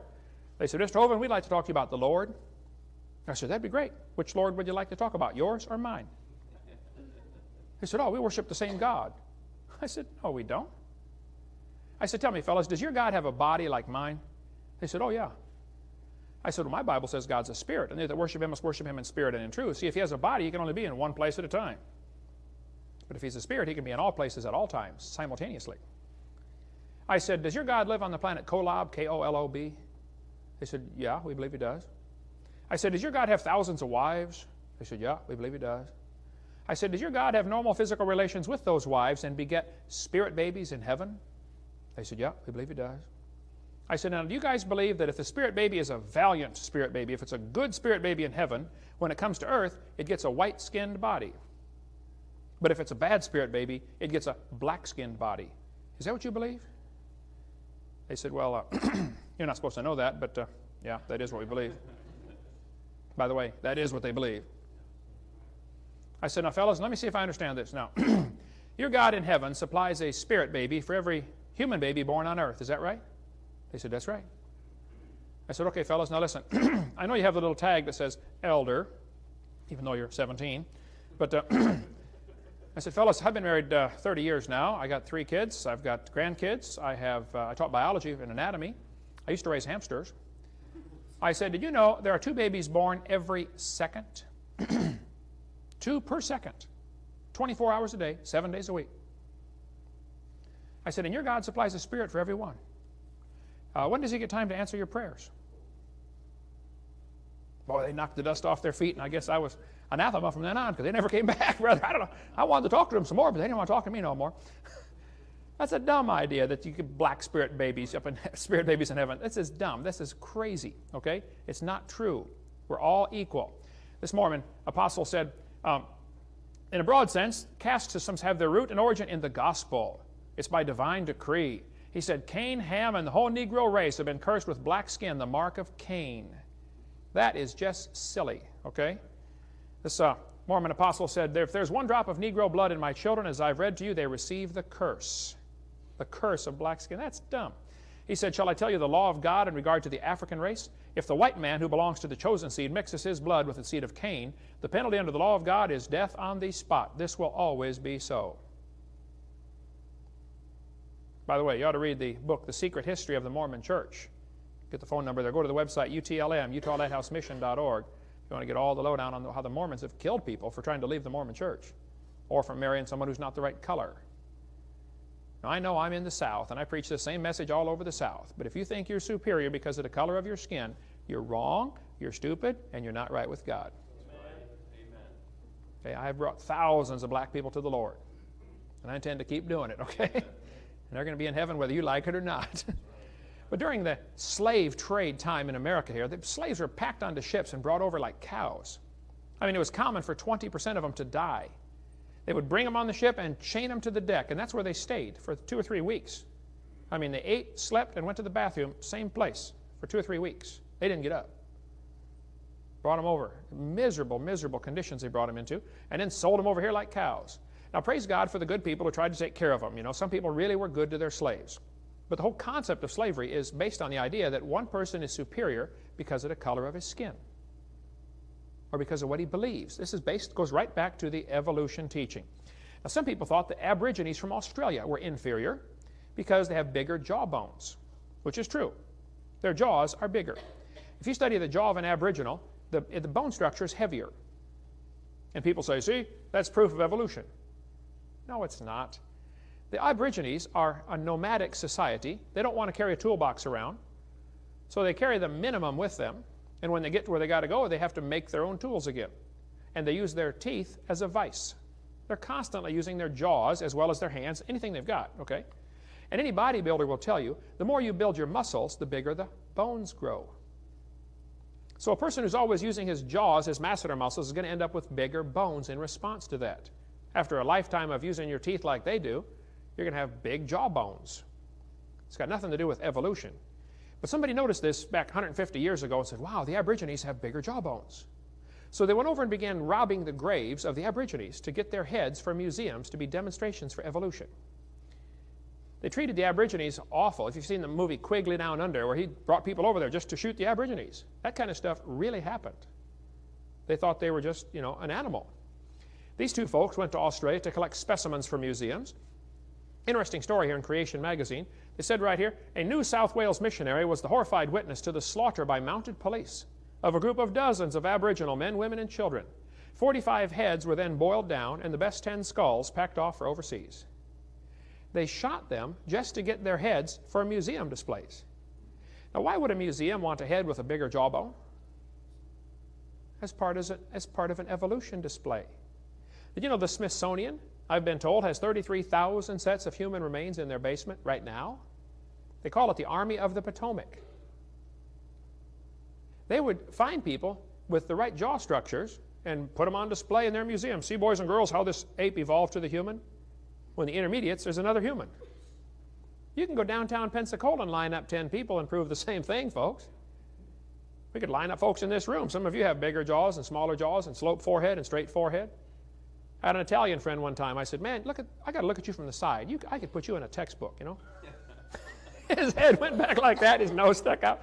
I said, you're the perfect missing link. Guy had an IQ way up there in the stratosphere. Brilliant guy. Just had a dumb-looking head, And by the way, the size of the head has got nothing, the brain has nothing to do with intelligence either. There have been some incredibly high IQ people with brain sizes down around 1,200 cc. And there have been some really dumb people with some really big heads with 2,000 cc brains, okay? It's got nothing to do with intelligence. America, though, during this late 1800s, because of the evolution theory primarily, had a large eugenics movement. Eugenics was the idea that we need to purify the race, get rid of the inferior genes, and only let the superior genes produce children. There was actually a sterilization movement. People who were mentally deficient were often sterilized. Couldn't have any children. There was a large eugenics movement until World War II broke out. Galton was Darwin's cousin, and Galton was Francis Galton, very influential in the eugenics movement. He said, is the study of the agencies under social control, eugenics is the study of the agencies under social control that improve or impair the racial qualities of future generations, either physically or mentally. That's Darwin's cousin. Now let's improve the race. Here's their logo and their motto, the tree of eugenics. Eugenics is the self-direction of human evolution. They're going to use medicine, surgery, psychiatry, sociology, religion, education, genealogy. They use it all. Like a tree, eugenics draws its materials from many sources and organizes them into a harmonious entity. They were going to work really hard to improve humanity by eliminating inferior genes. This is a person very involved in this was the one who started Planned Parenthood. We cover more on that on video number 4. In 1904, the World's Fair was held in St. Louis, Missouri. One of the displays on there was a huge display of many people involved in showing the evolution theory. Right here's a picture. At the 1904 World's Fair, 2,000 primitive peoples were put on display. The purpose of the display was to demonstrate the superiority of the white Americans who had evolved further. Peter Jennings, liberal Peter Jennings, wrote a book and mentioned this in there. And if you go to the St. Louis Zoo today, that is on the place where the World's Fair was held, and they're still using some of those same buildings. There in St. Louis at the 1904 World's Fair, they had a man in a cage with chimpanzees to demonstrate the evolution theory. The man was a pygmy from Australia, or a pygmy from Africa, little bitty pygmy, about 4'5", I think he was. Ota Benga was his name. Ota had a wife and 2 kids. They put him in a cage with chimpanzees. He went insane and killed himself. Why would they do that to somebody? Well, if you believe in evolution, man's just an animal. Even President Roosevelt, as good a man as he was in many ways, was caught up into this false thinking. Roosevelt thought that the Indians were an inferior species. Roosevelt said, I wish very much the wrong people could be prevented entirely from breeding. Roosevelt thought the immigrants from Europe, Scotland, Ireland, and the Orient were a threat to American society. How many of you have ancestors from one of those places? Just about everybody in the room. Yep, you're a threat to American society because you have inferior genes. That's what he thought. In 1871, Congress scrapped all treaties with the Indians and moved them off to the reservation system, still in use today. They made promises to the Indians and broke them. After all, they're only savages, they're inferior. The Trail of Tears took place before Darwin's book came out, but still, evolution was very much taught before Darwin's book. Darwin just simply made it popular. But in the Trail of Tears, the Cherokee Indians were moved off their land by force to Oklahoma. About 1/3 of them died along the way. Sam Houston married a Cherokee bride. He was really upset about what's going on with the white people picking on these Indians for no reason other than they thought they were an inferior species, which goes right back to the evolution teaching. When they took the Indians out of Ross's Landing, Tennessee, they moved the Indians out 2 weeks before harvest time. They did all the work, planted the crops, tended them all summer long. Just before harvest time, came in with soldiers and guns, loaded them into wagons, and moved them out. And of course, the white people moved into their houses, already made, crops ready to harvest. Man, pretty nice. So people would forget about what happened, this horrible slaughter of the Indians. They renamed the city. It used to be called Ross's Landing after Chief Ross. Now they call it Chattanooga. Renamed to honor or to make people forget what happened. Here's an article from Franklin College in Franklin, Indiana. The Carnegie Institute of Washington, Eugenics Record Office, founded by Mrs. E.H. Harriman. Anybody heard that name before? E.H. Harriman. How many saw Butch Cassidy and the Sundance Kid? He's getting ready to blow up the train, and he said, I work for Mr. E.H. Harriman. Super rich gazillionaire back in those days. Very much involved in wanting to improve humanity by eliminating the inferior. Carnegie started the organization now in Berkeley, California, that fights to keep creation out of schools. It's his funding that supplied the start of that organization. The whole idea that man is superior, there's a bunch of guys been involved in this. The Bible says, have we not all one Father? You're not superior because of the color of your skin. The Bible says, He hath made of one blood all nations of men to rule on the earth. Now, Darwin thought that a married man was a poor slave, worse than a Negro. Regardless, we won't comment on whether it's true or not, but if it's not, by the way. But if a professor said that today, how long would he keep his job?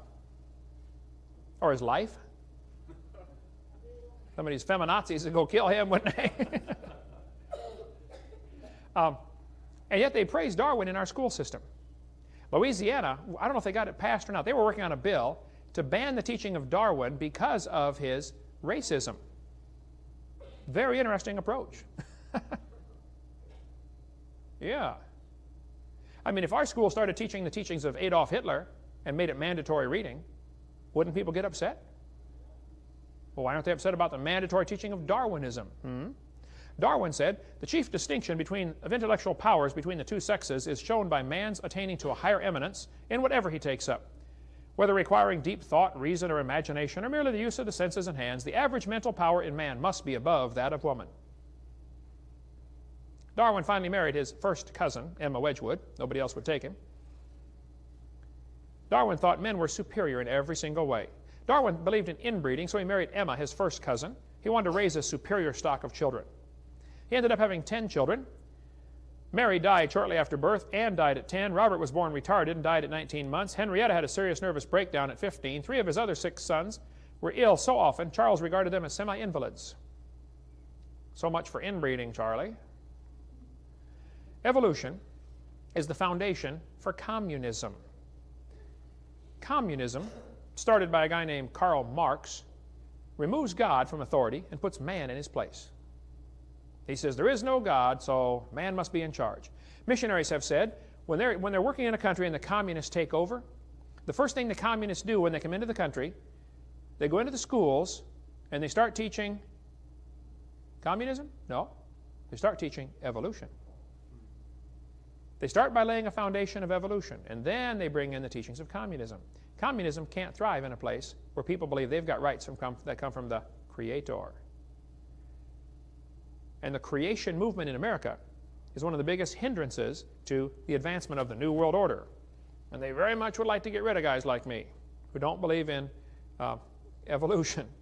The guy who founded the ACLU, the American Communist Lawyers Union, or the Anti-Christian Lawyers Union, whatever it is, Roger Baldwin said communism is the goal. You ought to read the history of the founding of the ACLU. One of the purposes of that lawyers' movement was to advance the cause of communism. Karl Marx, whose real name was Moses Mordecai Marx Levy, alias Karl Marx, when he was 17 years old, he wrote a beautiful paper telling how much he loved the Lord. High school graduation, he had a paper saying, man, I want to serve God with my life. Then he went off to college. He studied philosophy, and a college professor turned him away from God and turned him on to the teaching of evolution and destroyed Marx's whole philosophy of life. Karl Marx was destroyed by this teaching. You know, 75% of kids from Christian homes that go off to secular schools lose their faith. I meet them by the hundreds all year long. Some college professor destroys their faith. Karl Marx later in life said, my objective in life is to dethrone God and destroy capitalism. Marx based his whole philosophy of communism on the idea of evolution. Karl Marx even tried to dedicate his book to Charles Darwin, from a sincere admirer, Karl Marx. Marx knew his theories would not survive without evolution as the foundation philosophy. They go together hand in glove. Karl Marx had 6 children. 3 died of starvation in infancy. 2 others committed suicide. When Marx died, only 6 people attended his funeral. But his philosophy is still ruling 1/3 of the planet today. You know, 1/3 of the people on planet Earth are under communism right now. Started by a loser who never worked a day in his life, let his own kids starve to death. He was a loser. Karl Marx developed what we call the Communist Manifesto in 1848. You want to take over a country? Here's how communism works. First thing you do is abolish private property. And by the way, this is the real purpose behind the environmental movement in America. They're not trying to save the environment. Some probably are. But the basic idea behind the movement is abolish private property. You got to get their permit to cut down your tree. That's where it's headed, folks. Bible talks about private property ownership quite a bit. You know, every 50 years you got your property back. You could not lose it forever. Your family's going to get it back. If you're a loser, you're lazy or whatever, you don't pay your bills and they take it away, your family will get it back every 50th year. The Bible talks about having his own vine and his own fig tree. Drink water out of your own cistern, running waters out of thine own well. You know, the solution to pollution in America is private property ownership. Ask anybody that's ever owned a house and rented it out to somebody else. They will understand. Renters don't look at property the same way owners do. How many know what I'm talking about? Okay, there you go. And the more property the government owns, the worse pollution is going to get. Peter Burrell, the president of the National Audubon Society, said, "We reject the idea of private property." Well, he's got a good communist philosophy along with Bill Clinton and Hillary. Here's a pledge of allegiance put up at a public school in Massachusetts. Look at this carefully. "I pledge allegiance to the earth, which I do love and depend on, and to all life and land, air and sea, which is as much a part of earth as me." At a third grade school in Wisconsin, here's the pledge the kids say. "I pledge allegiance to the world, to care for earth, sea, and air, to honor every living thing with peace and justice everywhere."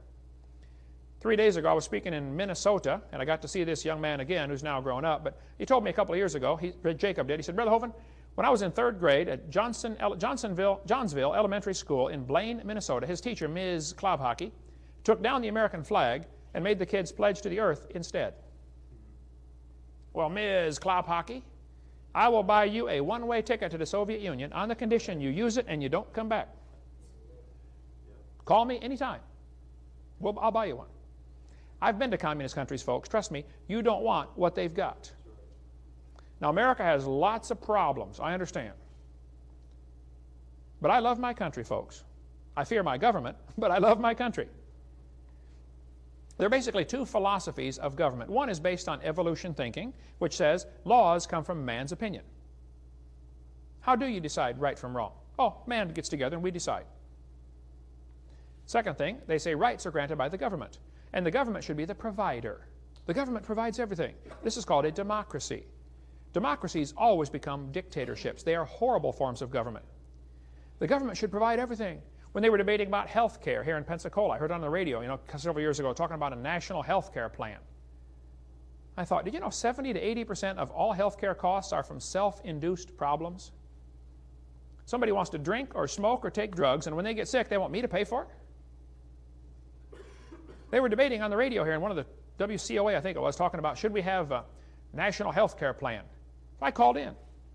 I said, I think it was Luke I said, "Hey, Luke, I think we should have I got an idea here." I forget how I started off. I said, I forgot to change oil in my car, and I blew the engine.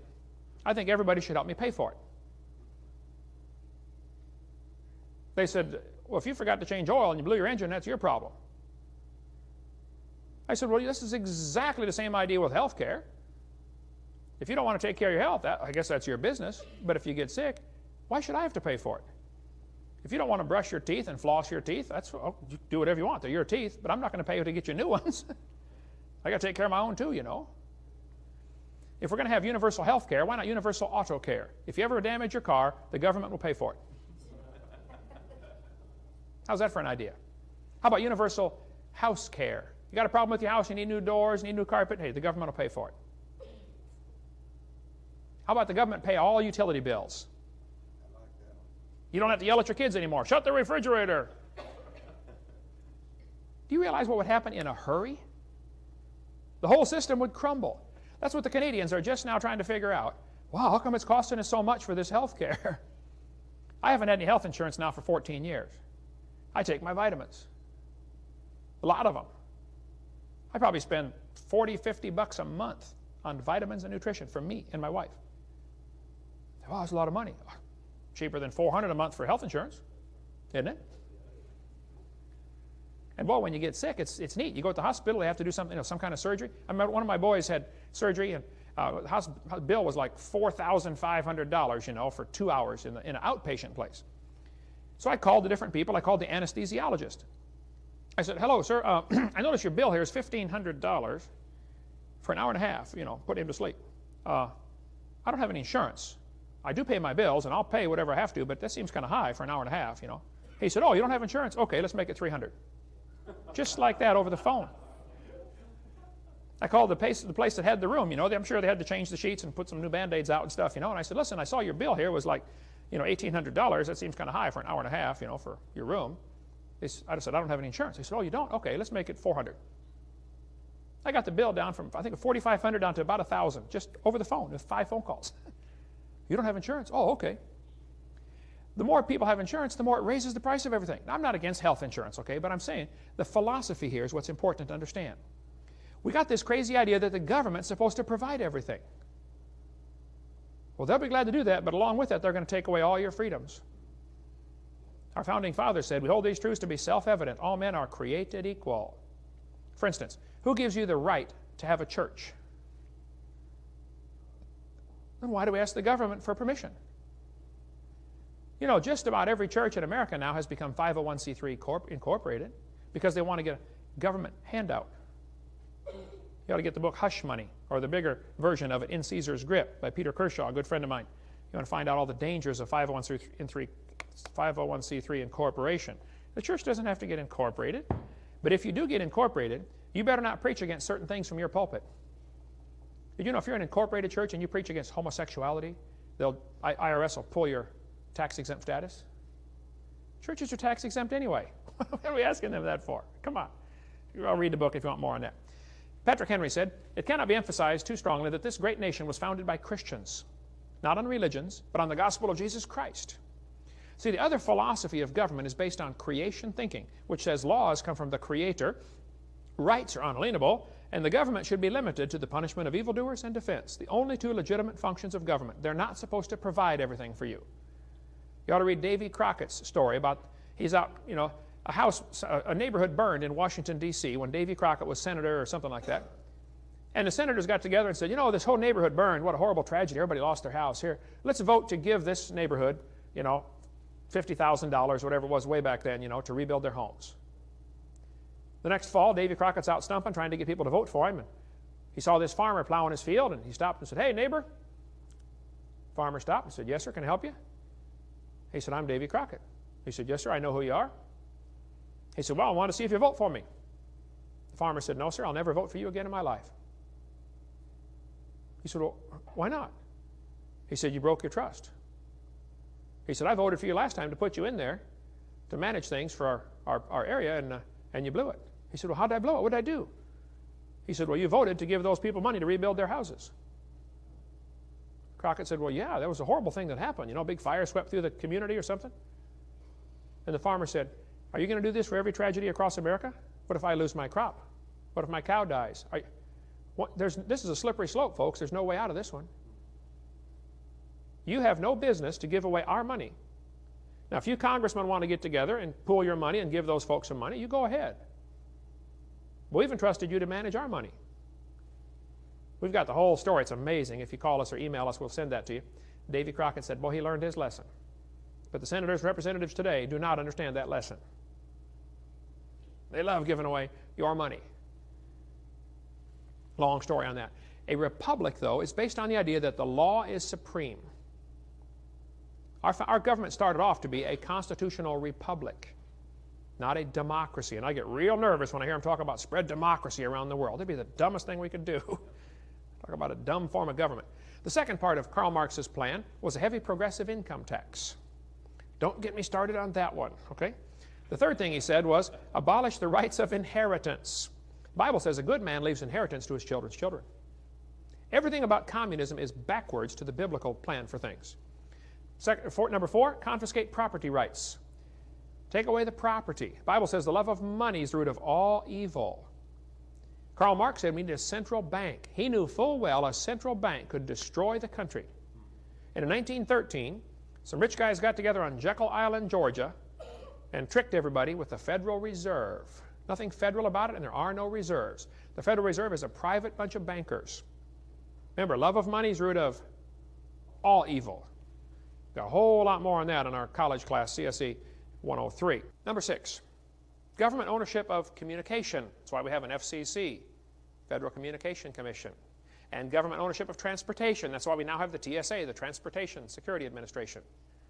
I go to the airports. I flew 175 times last year. I'll break that this year. I go to the airports and there'll be 50 people standing around, to check everything.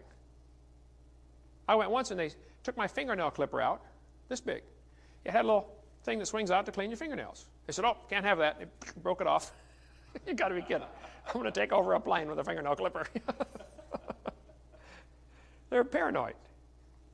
Number 7, government ownership of factories and agriculture. Number 8, government control of labor. Number 9, corporate farms and regional planning. Number 10, free education. The public school idea came from Karl Marx. Now, there were public schools before that, I understand, but Karl Marx said the government should do free education for everybody. Well, my PhD's in education. My mom taught for years and retired. My brother's in his 34th year now teaching public school. I speak in hundreds and hundreds of schools across the world. Folks, I'm for education, but I'm dead set against government involvement in education. The government's got no business being involved in education at all. You better read your Constitution, the 10th Amendment. Unless that's spelled out in that document, the government shouldn't do it. We've gotten a long ways away from that. Hitler said, you let me control the textbooks, I'll control the state.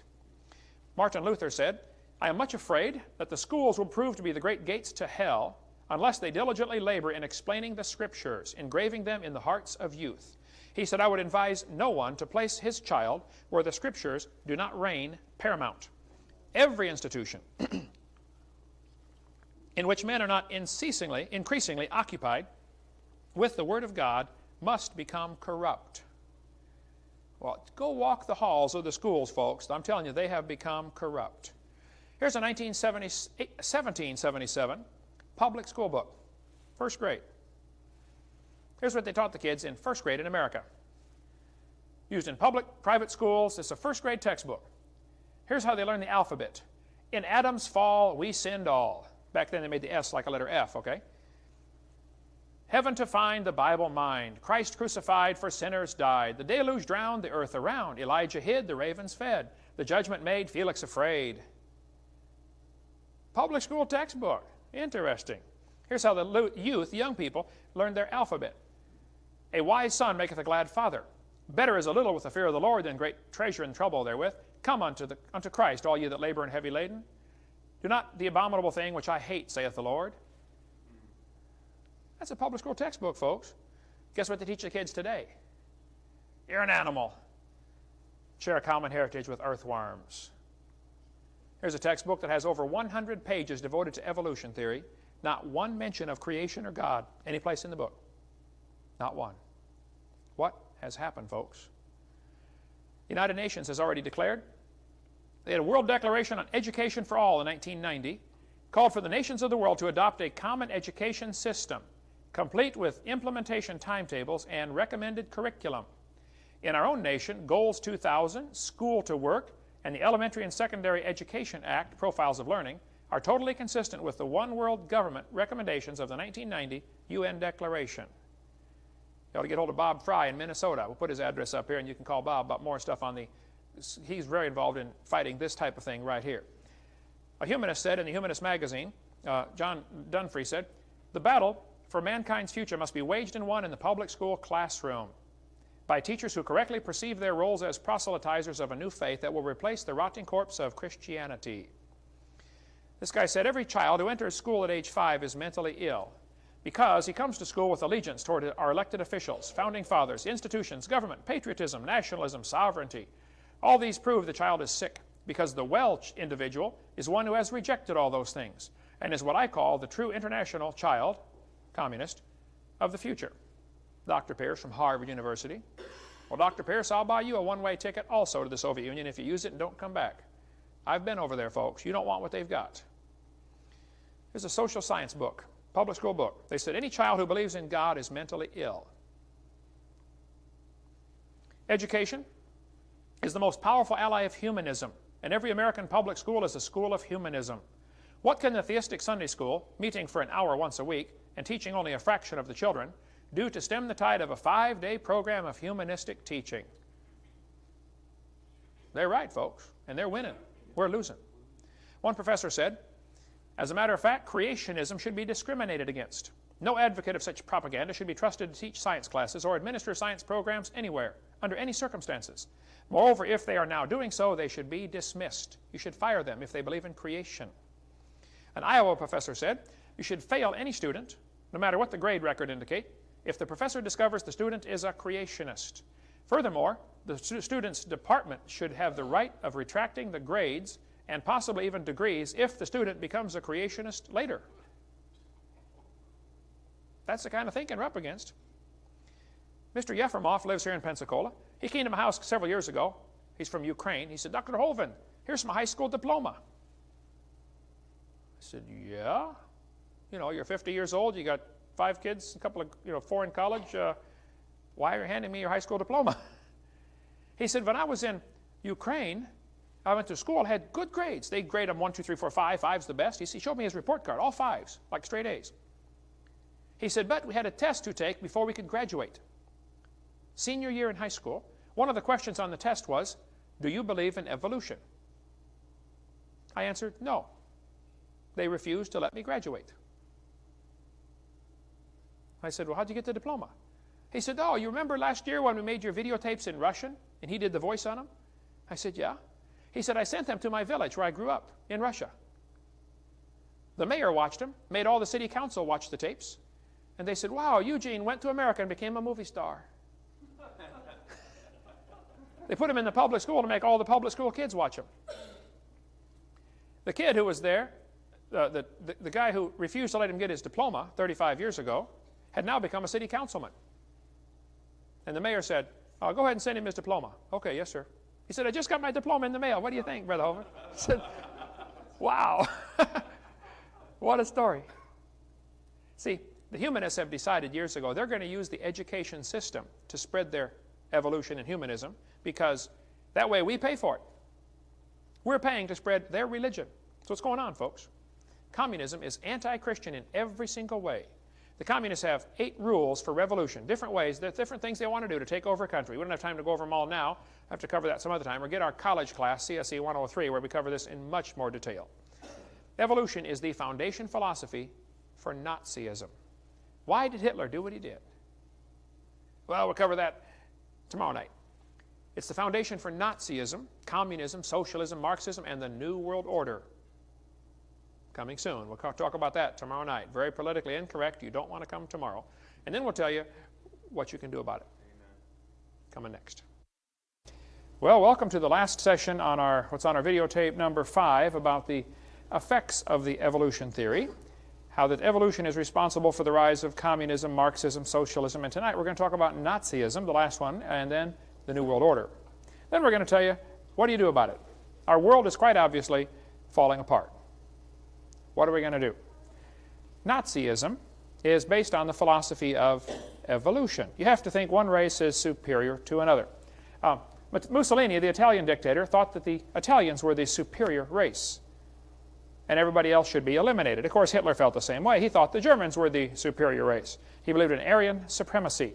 Hitler believed the Germans were the superior race that deserved to rule the world. Everybody else was just taking up room. The German Führer consistently sought to make the practice of Germany conform to the theory of evolution. This fellow said a direct line runs from Darwin through the father of eugenics movement, Darwin's cousin Francis Galton, to the extermination camps of Nazi Europe. Exactly right. In Hitler's book, Mein Kampf, you can read his racist philosophy. It just kind of oozes off every page. Adolf Hitler's mind was captivated by evolutionary thinking, probably since he was a boy. Evolutionary ideas lie at the basis of all that is worst in Mein Kampf and in his speeches. Hitler offered to send the Jews to anybody who would take them. He said, you want these Jews? I'll send them to you. I read a lot about Hitler and the Holocaust. You ought to read the book While 6 Million Died and see what the rest of the world did. Did you know Hitler offered to send the Jews to America and Roosevelt refused to let him? Unbelievable what happened, folks, during before World War II. In Hitler's book, Mein Kampf, on page 286 in this edition, he said, even less does nature desire the blending of a higher with a lower race. Who's a higher and a lower race, Adolf? Hitler kept talking about the Aryan blood and lower peoples. Well, who's an Aryan anyway? Well, I found Hitler's hit list. I was reading in Keene State University, New Hampshire. I was doing some research in their library there one time, and I found they got a whole section of the library just about Hitler and the Holocaust. I thought, wow, I was in hog heaven. So I asked the librarian, why did Hitler kill the Jews? Why not somebody else? He said, oh, I'll show you the list he was using. He brought me book after book after book. For 6 hours, I copied $20 worth of pages, 10 cents at a time, out of that library. Here's the list Hitler was using. Hitler thought the blonde-haired, blue-eyed Nordic were close to pure Aryan, the superior race.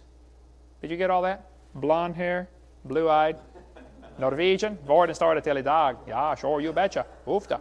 And he thought the Germans were mostly Aryan. The Mediterraneans are slightly Aryan. The Slavics are half Aryan, half ape. The Orientals are slightly ape. The black Africans are predominantly ape, and the Jews are close to pure ape. Hitler killed the Jews because he honestly thought he was speeding up the process of evolution by eliminating what he thought were the inferiors. If he would have killed all the Jews, guess who would have been next? Blacks. Hitler hated black people. Does anybody know where the Olympics were held in 1936? Berlin, Germany. Does anybody know who won the most gold medals? Jesse Owens, the black American athlete. Hitler was so angry, he said, "It's not fair to make my men race against this animal." One of the Jewish prisoners who survived the Holocaust said, "There is a difference between those who look upon their fellow human beings as common creatures of a common creator and those who look upon them of a conglomerate of biologicals and chemicals." Hey, is man just a bunch of chemicals that got together by chance over billions of years, or were we designed by a creator? That is a fundamental difference, folks. So that's the difference between creation and evolution right there. By the way, the Jewish Talmud, not the Torah, which is the Old Testament, the Talmud teaches that anybody who's not Jewish should be killed. The Talmud says all non-Jews are to be exterminated. All Gentile children are animals. Even the best of the Gentiles should be killed. You'd be surprised how many religions in the world teach that they are the only one, not just the only one that's going to heaven, but the only one that deserves to live. You ought to read what the Muslims teach. You know, official Muslim doctrine is, according to Islam, you can read about the Prophet, a great little book here if you want to read about how the start of the Muslim church, or about who is this Allah. Anyway, these are books we offer in our ministry. You can get these through our bookstore downtown here. Or Islamic Invasion by Robert Morey. Oh man, tremendous book on exposing what the Islam people really believe. Or this one just new out by Don Boys, excellent book on Islam, America's Trojan Horse.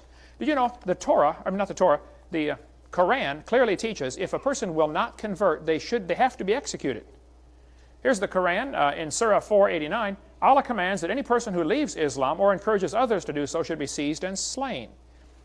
Allah told Muhammad that all those who opposed his message should be killed, or they should be nailed to a tree, or their hands and legs should be cut off. You cannot be a good Muslim without being a revolutionary. You have to hate everybody that isn't Muslim. I feel sorry for the folks that are duped by that silly idea. They need the gospel. We need to try to get it to them. Okay? Maybe God's brought a bunch of them to America so we can win them to the Lord. But what Hitler did with his concentration camps and killing the Jews, I don't think it's possible to understand what Hitler did and why he did it until you see how evolution ties in. Hitler thought he was speeding up the process and doing the world a favor by getting rid of the inferior genes. He killed at least 6 million. I've been to Germany 3 times. I read lots of books about Hitler and the Holocaust just to keep my blood boiling. What Hitler did was a direct result of his belief in evolution. See, what you believe determines how you behave. He was just speeding up the process. Hitler held his rallies at Nuremberg. I stood on the spot where Hitler spoke all of his rallies there in Nuremberg on that granite mined out of Flossburg camp where I just had been a few hours earlier, where all the Jews died trying to mine granite for Hitler's platform to stand on. Hitler tried to make the people look small, the individual is small, and the cause was great. Had these massive rallies at the Nuremberg arena there. You know, the environmental movement folks try to do the same thing. They try to make the individual look small and the cause look great. You know, people are expendable. We've got to save Mother Earth. Doing the same thing with our kids today. Hitler knew full well you have to indoctrinate the young people. And the evolutionists have worked very hard to infiltrate our school system and thoroughly indoctrinate the young people. It's interesting, Hitler referred to the Jews as parasites in the body of nations. The abortionists refer to the unborn child as a parasite in the woman's body. Same language. Hitler, one of his justifications for believing in evolution was the gill slits. We talk about that on video 4, the idea that the embryo has gills made up by the German professor Ernst Haeckel. And that goes on. We can talk a lot more about that on our video number 4 about how abortion is murder based on the thinking that evolution is true. It's a crazy idea. Hitler said, this new state, Germany, will give its youth to no one. We're going to raise the youth the way we want them to be raised. There was a man in Skokie, Illinois that shot and killed a doctor. When they asked him, why did you kill this doctor? He said, because he's making blue-tinted contact lenses for people and he's diluting the Aryan beauty. Folks, the Aryan supremacy idea is not dead. There are still white supremacists all over the country. And I know I'm in the South. Get over it, okay? Nobody's better because of the color of their skin. Hitler tried to hide behind the idea that Christianity justified what he was doing. This excellent book by Marvin Lutzer at Moody Bible Press on Hitler's cross, about how he tried to make people think it's okay because God had told him to kill all these people. Hitler, one of his propaganda pictures showed him walking out of a church with a cross over his head. He was a liar. Did you know they had Nazi baptisms? Hitler secretly, though, hated Christianity. He said, I regard Christianity as the most fatal, seductive lie that ever existed, because Christianity teaches all nations are of one blood. You're not better than anybody because of the color of your skin. That's what Christianity teaches. But they had Nazi baptisms, Nazi altars. Just unreal what Hitler did, trying to hide behind the guise of Christianity. Now, the Japanese also thought that they were a superior race. The Japanese textbooks taught their kids for 30 or 40 years. When Darwin's book came out in 1859, when it was translated to Japanese several years later, the Japanese bought it up like crazy and said, wow, this is a perfect theory. They sucked it right in because it goes right along with the religions they already had there in Japan. And they said, wow, one race is superior. I bet it's the Japanese. They had special studies where they studied people, and they said the Japanese don't have as much hair on their body, which proves they've ascended further from the apes. And they said they have a milder body odor, and they were the superior race that deserved to rule the world. People say, when I say I think evolution is largely responsible for World War II, they look at me like I'm nuts. But folks, that's exactly the case.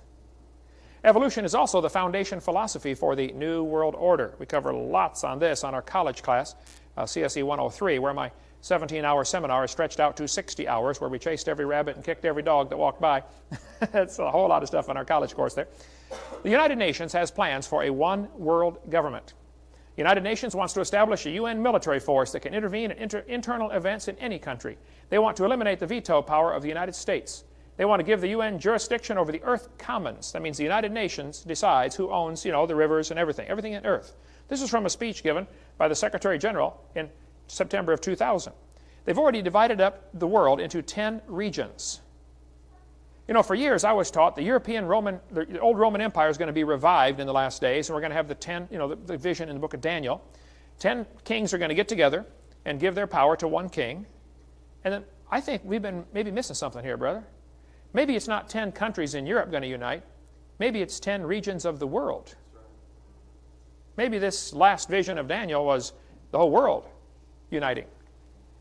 They are making plans for a new world order. There are some extremely wealthy, powerful people making plans to rule the world, like Pinky and the Brain. They're out there trying to take over the planet, and God's up in heaven laughing about it. Psalms chapter 2, the psalmist said, why do the heathen rage? The people imagine vain things. The kings of the earth set themselves. The rulers take counsel together against the Lord, against his anointed, saying, let us break their bands asunder and cast away their cords from us. He that sitteth in the heavens shall laugh. God sees all their plans for a one-world government, and he's laughing about it. Now, in the meantime, I think we're going to have to go through some really hard times down here, folks. People say, well, God's going to get us out of here before the tribulation. Oh, tell that to the Chinese Christians and the Russian Christians and the Egyptian Christians that have been killed here, and those in Sudan, where they've killed hundreds of thousands in Africa just because they're Christians, just in the last 10 or 15 years. Boy, if any country ever deserved the judgment of God, it's America. Amen. And I think it's coming soon to a city near you. The United Nations has plans to tax the world. We'll be paying a tax if they have their way to the United Nations. They want to get the UN authority to regulate international commerce. They want to control food. They understand full well that the production and distribution of food is the way to control the world. The United Nations has plans to establish a new seat of power in the UN called the People's Assembly. It'll consist of representatives from nations, but also representatives from non-government organizations. Just organizations can have a seat in there. Interesting. They want to have jurisdiction over all nation states. They certainly want to have jurisdiction over all the churches. And many churches have already stuck their head in the noose by becoming incorporated, and they don't realize what they've done. There's a good book if you want to read more on that. You can get it from our website. Right or right here in our bookstore, In Caesar's Grip, about how the incorporation process, 501c3, has trapped churches where they cannot speak out on certain topics. Man, 100 years ago, the politicians were scared stiff of the pastors because they just get up there and preach. You know, Senator Jones is a whoremonger. Well, today, if you talk about politics, they'll jerk your 501c3 status. And so Christians say, well, we can't talk about certain topics in the pulpit. Well, then you're not serving God. If you're a prophet of God, you say what God told you to say. If it hair lips the devil, then tough. It goes back to the two basic philosophies of government. You know, evolution based on man's opinion and creation based on laws come from the Creator. He gives us rights to have churches. He gives us rights to speak the truth. Our founding fathers said, when it comes in the course of human events, it becomes necessary for one people to dissolve the bands which have connected them to another. They said, we hold these truths to be self-evident. All men are created equal. They're endowed by their Creator with certain rights. They kept talking about the right of the people because of the fact they were created by God. When you get a bunch of people together who believe they were created, they don't make good slaves. They're going to throw the tea in the harbor and start a big war. And so the guys who would like a new world order are fighting very hard to not let creation into the schools, because the schools are their primary method of teaching their evolution theory, which says rights come from government, not from God. This fellow said, fundamentalist parents have no right to indoctrinate their children in their beliefs. We are preparing their children for the year 2000 in life in a global one-world society, and those children will not fit in. They want to prepare our kids for a new world order. And boy, it's working, folks. 75% of kids from Christian homes that go to secular schools lose their faith after 1 year of college. There's a great book called The Medusa File by Craig Roberts, excellent book on the government cover-ups of all sorts of things that have been covered up. Did you know how many prisoners of war were left behind when we fought World War II, when we fought in the Japanese theater, and when we fought Vietnam? Those prisoners of war were taken off to be coal miners up in the Soviet Union and in China. They just disappeared into slave labor camps. And some leaders in our government knew about it and said, oh, it's not worth messing with, just let them go. There's some still alive over there. Read this book, The Medusa File, if you want to get more on that. If you want to understand the conspiracy that's right now Satan is using to control the world, there are so many good books you can read about this. I've got several on the table here. There are different groups with their smoke-filled rooms trying to control the world. There's a meeting, there's a committee of 300 Jewish financiers, all masters of lodges, who rule the world according to Protocols of Zion. Now, I get criticized for recommending the Protocols of Zion. I understand the book was written so that if it was found, it would be blamed on the Jews. It's actually the bankers. But they kept calling it, wrote it as if the Jews are going to do this and the Jews are going to do that. I tell you what, you read it, it's all come true in the last 100 years. And people say, that's a bad book, Brother Hovind. Well, yeah, it is, but it reveals their plan for the world, but it was not written by Jews. It was written by financiers, moneylenders. It shows their plan to rule the world. There's a book called The Committee of 300, showing the 300 top people who really make the decisions on this planet to decide when we're going to have a war and when we're going to have a depression and a recession. Get more on that. See, a lot of these crises that we face are man-made, intentionally made. I don't know if you saw the video of the airplane flying into the Twin Towers, but there's a video on the internet you can watch showing an F-15 flying right beside it, guiding them into the Twin Towers. They slow the tape down and show it frame by frame. Interesting. I'm not sure what all happened that day, folks. I'm not sure if anybody's sure what all happened that day. But they will develop a crisis just so they can get their goals accomplished. Some of these guys would like a new world order, a one-world government, and they're not against killing 3,000 or 4,000 people if it helps their cause. Like blow up the Oklahoma City building just so we can, eliminate the militia groups that are getting a little out of hand, Or just so we can get more homeland security measures. I can't even carry my pocket knife on the plane now. Well, the Civil War was deliberately done in order to get more toward a one-world government. So was World War I. The 1929 Depression was deliberately caused to get people to come in and get a Social Security number, which, by the way, is a voluntary system.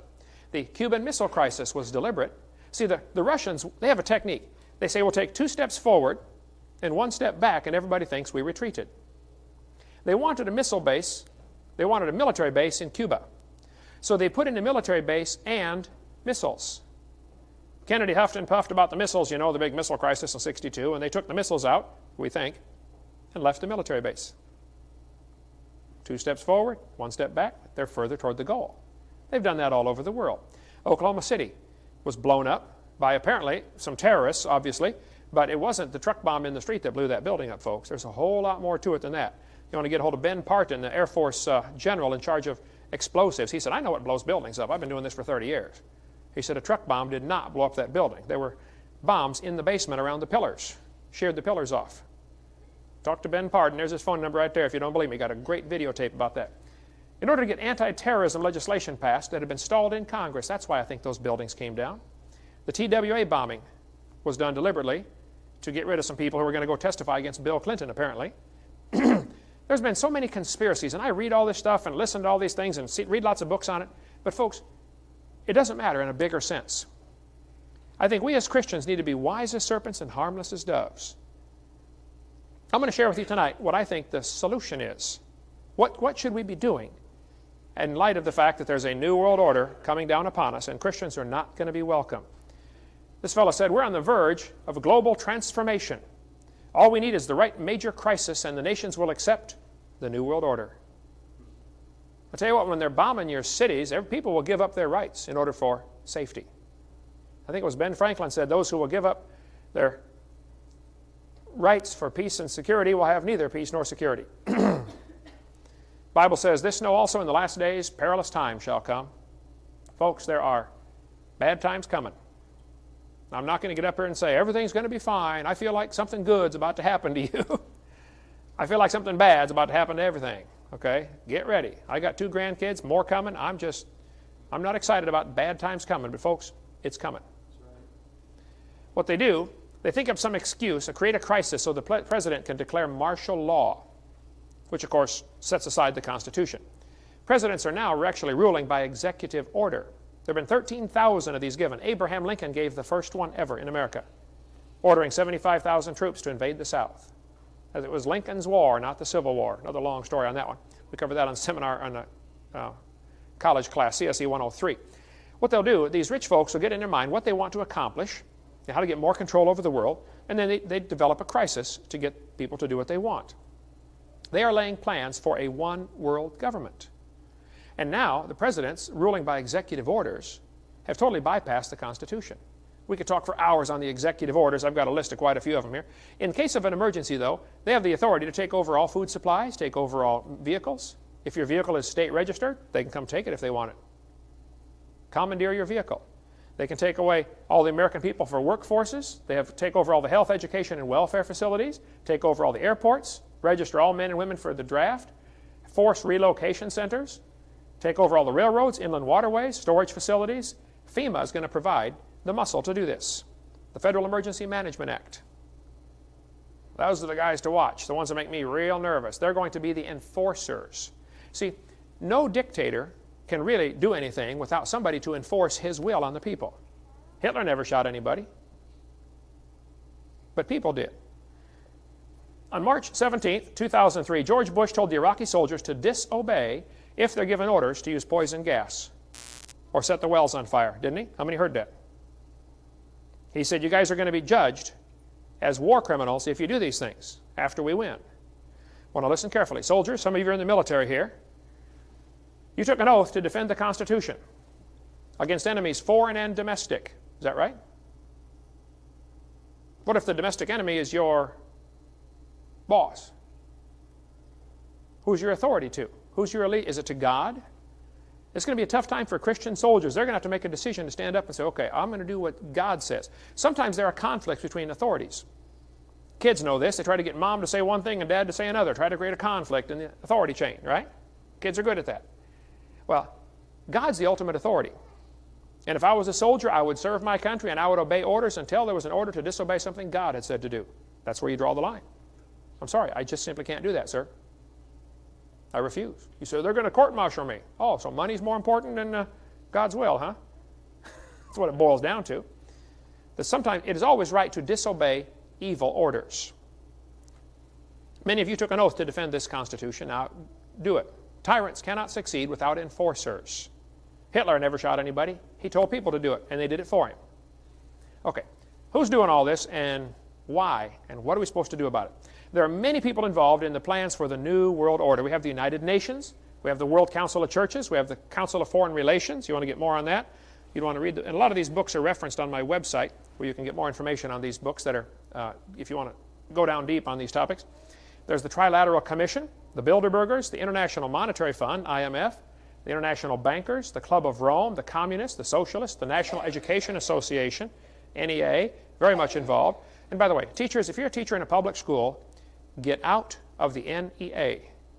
Quit paying them your dues. Don't support them. You should read the stuff that they support and that they're for. If you're a Christian and you love God and you're a public school teacher, quit the NEA. You say, but I won't get insurance. There are other places to get insurance, for one thing. Number two, money doesn't dictate right and wrong. If it does, you got a problem. You do what's right. God takes care of it from there. Okay? Get out of that place. Get out of that club. Okay? The NOW, National Organization for Wild Women. ACLU, the American Communist Lawyers Union. The Masonic Lodge. I had a guy in our church came to me and said, Brother Hovind, I've been in the Masonic Lodge for years. I don't see anything wrong with it. I said, brother, would you go home and read this book, Masonry Beyond the Light? Just read this book. Bring it back and we'll talk. He brought it back 2 weeks later and said, well, I quit the lodge and I've got 4 of my other brothers to quit the lodge also, brother. Thank you so much for giving me that book. Most of the guys that I know in the Masonic Lodge, including some very close friends of mine, don't really have a clue what they're in. They don't realize till they get to the top. It's a satanic organization. I'll show you. Here's the oath. General Pike said, that which we must say to the crowd is, we worship a God, but it's a God that one adores without superstition. To you, sovereign grand inspectors general, we say this, that you may repeat it to the 32nd, 31st, and 30th degrees. The Masonic religion should be by all of us initiates of the higher degrees, maintained in the purity of the Luciferian doctrine. Yes, Lucifer is God. When the Mason learns that the key to the warrior on the block is the proper application of the dynamo of living power, he has learned the mystery of his craft. The seething energies of Lucifer are in his hands. And before he may step onward and upward, he must prove his ability to properly handle energy. You can read Scarlet and the Beast if you want to go down real deep on the Masonic Lodge, or this one, Beyond the Light. You can get it from Chick Publications or call our office. We can get you one. The Bible says we're not supposed to swear at all, right? Have you read the Masonic oath that they swear? This is just the first one. They go through many oaths in this process. They say, I, put their name in there, do hereby swear that I will always conceal and never reveal any of the secrets of Freemasonry to any person. If I do, I consent to having my throat cut from ear to ear, my tongue torn out by the roots, my body buried in the sands of the sea at low water mark. Can you imagine Jesus saying something like that? Have we gone nuts? The Bible says, swear not at all. Get out of that club. Just quit, okay? Quit supporting them. If you get all that free time on your hands, go do something around the church. Go win somebody to Christ. Amen. Jesus said, I've done nothing in secret. Why do they have their secret clubs, their secret handshakes, where you hold the second knuckle, depending on what degree you're in, all these different secret handshakes, and the secret way that they stand, Judge, put their hand like this, I'm in distress, rescue me, Judge. The judge is probably a Mason too. Or like this, that's a sign of ultimate distress. You got to rescue me. Every Mason's obligated if they got their hands like this, making part of a square. Joseph Smith, the leader of the Mormon church, when he was being shot outside the Carthage jail, did like this, hoping there were some Masons in the crowd. I had about 6 Mormon missionaries, I guess, lived down the street from me in California. I went there to visit them one time to their house, trying to win them to the Lord. I will witness unto them, brother. And I got there kind of early in the morning, I guess, for them, 10 o'clock. I thought it was not too early, but they had their holy underwear on. I'd heard about it, but I'd never seen it before. They come to the door, got their holy underwear. It's got a Masonic Lodge symbol over each nipple and one on each on the thigh. They're not allowed to ever have all the underwear off at the same time because the demons can get them. So when they take a shower, they leave their underwear on one leg, take a shower on half their body, put it on the other leg, and take a shower on the other half of their body. Talk about dumb. It's not holy underwear, okay? You should see how Joseph Smith went just near to the top of the Masonic Lodge in one day. The Mormons and the Masons are all tied in together, folks. February 2nd, 33rd day of the year, by the way, is the first high day of the Satanic churches. 1933, by the way, call it Groundhog Day. Do it over and over and over till you get it right. Maybe you saw the movie Groundhog, all right? 1933, Roosevelt passed the War Powers Act. He ordered all private gold turned into the government. Rockefeller helped set up Adolf Hitler in 1933 financed Adolf Hitler to come to power because we needed another war so Rockefeller could make some more money. These guys make money off these wars, folks. We could talk a long time about the Masons and their tie into this, but just get our videotape, CSE 103. There are so many good books you can read about what's going on. En Route to Global Occupation by Gary Kah, excellent book. The New World Order by William Still, who writes a lot on the Federal Reserve also, tremendous book. Angels Don't Play This Harp, about the HARP technology, High Altitude Aurora Research Project, how they're using microwaves to bounce them off the clouds of the high altitude atmosphere and create virtual lenses and steer weather, direct weather patterns. You know, make a country have a famine just by using High Altitude Aurora Research Project. Want to read up on that? We could talk all night about that, but just see our website. We got a whole list of recommended books if you want to read more. Satan is the one who's deceiving the world. These individual people are not the enemy. God loves them and they can be saved. Anybody can be forgiven for their sin. But there's a battle coming, folks. Satan's been working hard to get people to work for him. And there are now military forces that it'd be pretty hard to fight against. The Bible says, who is like unto the beast? Who is able to make war with him? The New World Order, folks, have a goal to reduce the population to 1/2 billion as soon as possible. You watch. I think it'll happen in the next, who knows, in my lifetime for sure, probably in the next few years. We're going to see the population of the earth radically reduced through whatever means, vaccines, wars, pestilence, famine, just like the Bible predicted. Read Revelation, it's all in there. Wooster said, people are the cause of all the problems. We need to get rid of some of them. Jacques Cousteau said we need to eliminate 350,000 people today to save Mother Earth. Ted Turner said we need a 95% decline in population. Okay, Ted, you first. Bill Clinton signed the Biodiversity Treaty, which said we need to reduce the human population to 1 billion. Well, Bill, a lot of folks wouldn't miss you. Go ahead, man. Prince Philip, the husband of Queen Elizabeth, she's the one that invented the microwave. You'll get that later. Prince Philip said, if I could be reincarnated, I would wish to return to Earth as a killer virus to lower human population levels. I think they're going to put viruses in the vaccines and give them to these third world countries and wipe them out. I think it's already been going on. Okay, what do we do? The world's a mess. We're going to see the end of it. It's going to get really bad really soon. What do we do? We should do exactly what Jesus told us to do 2,000 years ago. He said, go ye into all the world, teach all nations, baptize them, get them saved, and then teach them to go do the same thing. You know, Jesus lived under Roman control. So, go win souls. The Bible says, my people are destroyed for lack of knowledge. We need to know what to do. Today, what we need are some men and women of understanding to tell us what to do.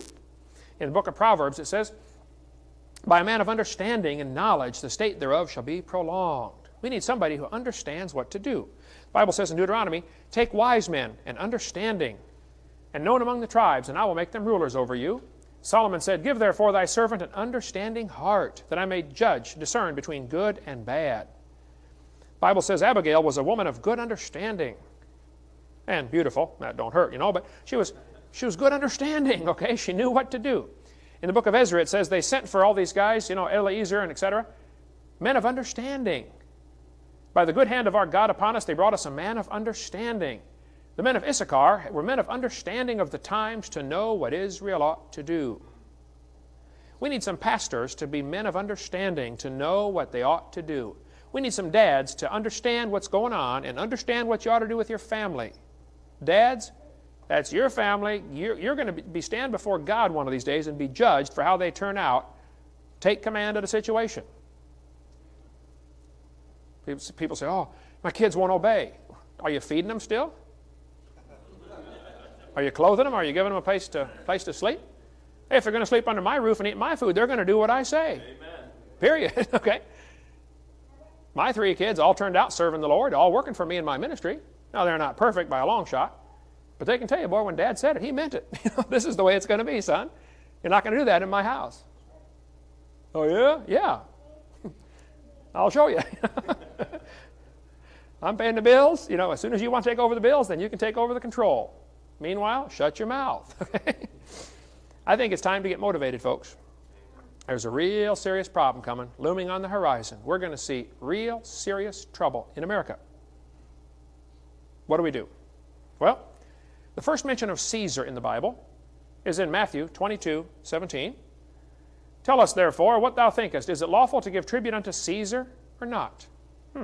Jesus was born under Caesar's control. What did he do?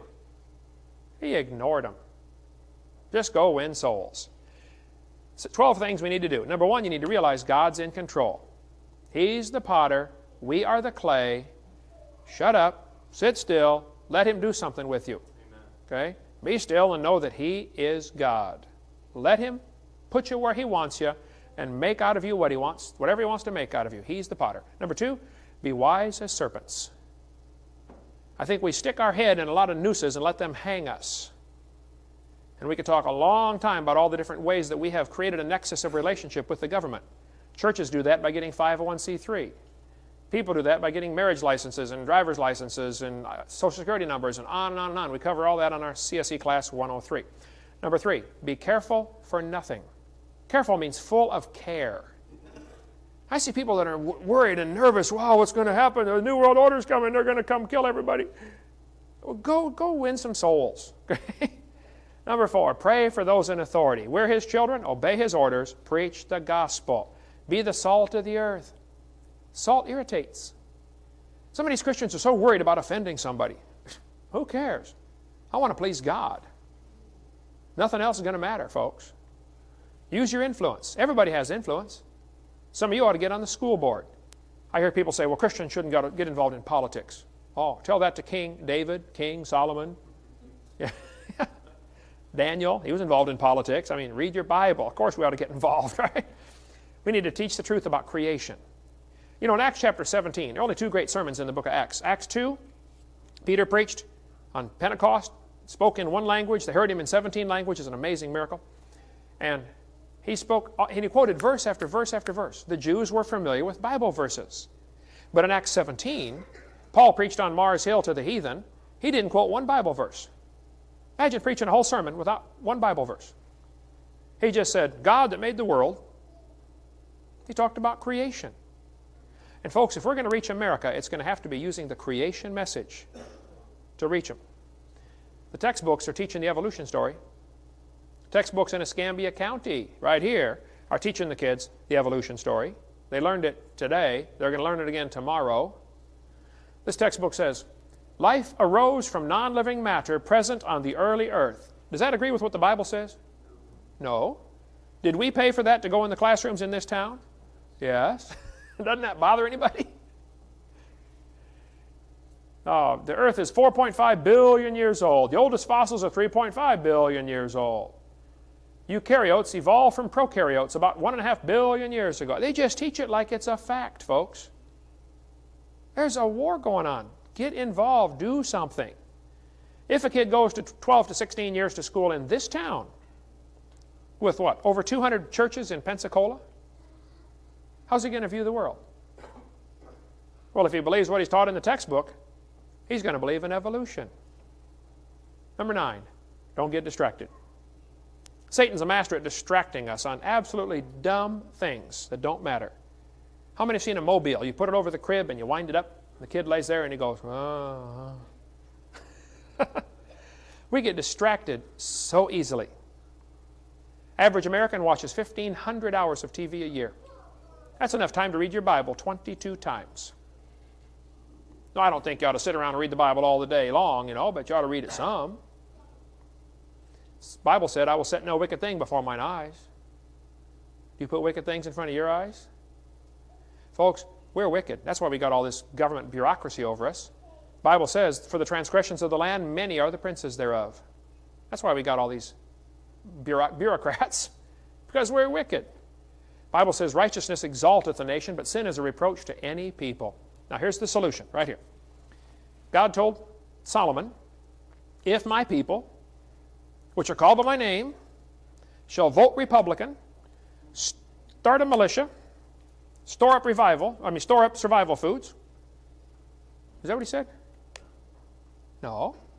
If my people, which are called by my name, shall humble themselves. Hey, dads, when's the last time your kids saw you humble yourself? When's the last time they saw you at the altar praying for somebody? When's the last time they saw you crying for lost souls? When's the last time they saw you fast and pray in order to get somebody saved? When's the last time? Shall humble themselves and pray and seek my face and turn off their wicked TVs. Turn from their wicked ways. Then will I hear from heaven, forgive their sin, and heal their land. Folks, America needs to be healed. We got serious problems. God gave us the solution, and we're not doing it. I don't see it. Preacher, do you see it? I think we're going to get what we deserve. We're just going to get it. Little David was sent off to help his brothers. You know, they were fighting the war over there. Little David came up to the battle and gave him some cheese and raisins and stuff, and he saw Goliath out there. And David said, hey, why don't one of you guys go beat him up? And his oldest brother said, hey, go home and take care of the sheep, man, you little punk. Get out of here. And David said, is there not a cause? Wow, what a verse. Is there not a cause? Hey, what's your cause? I don't know what happened to me, brother, but about 14 years ago, I just got bit with this bug that this is the greatest cause there is. Preaching the gospel, winning folks, and evolution's the greatest obstacle, so let's just tackle it head on. Let's chop right at the root of the tree. Evolution is the philosophy behind all sorts of evil things going on. Let's just go right for the root. What cause do you live for? Is this it? Sports. Oh, wow, he can throw the ball through the hoop. Ooh, wow. Who's going to care in 1,000 years? Does anybody know who won the Super Bowl 10 years ago? Does anybody care? Doesn't matter. All those grown men out there fighting over that one ball, they can all afford to go buy their own. It's not sinful, it's just stupid. You pay a guy $5 million to carry a pig bladder down a cow pasture. I mean, come on. Get all them big lugs out of the way and I'll carry it down there for you. You know, we've gone nuts. The Bible says, he that loveth silver shall not be satisfied with silver. The people that have millions of dollars, do you know what they want? More. The people that have 50 pairs of shoes in their closet, you know what they want? More shoes. The people that have a big house, you know what they want?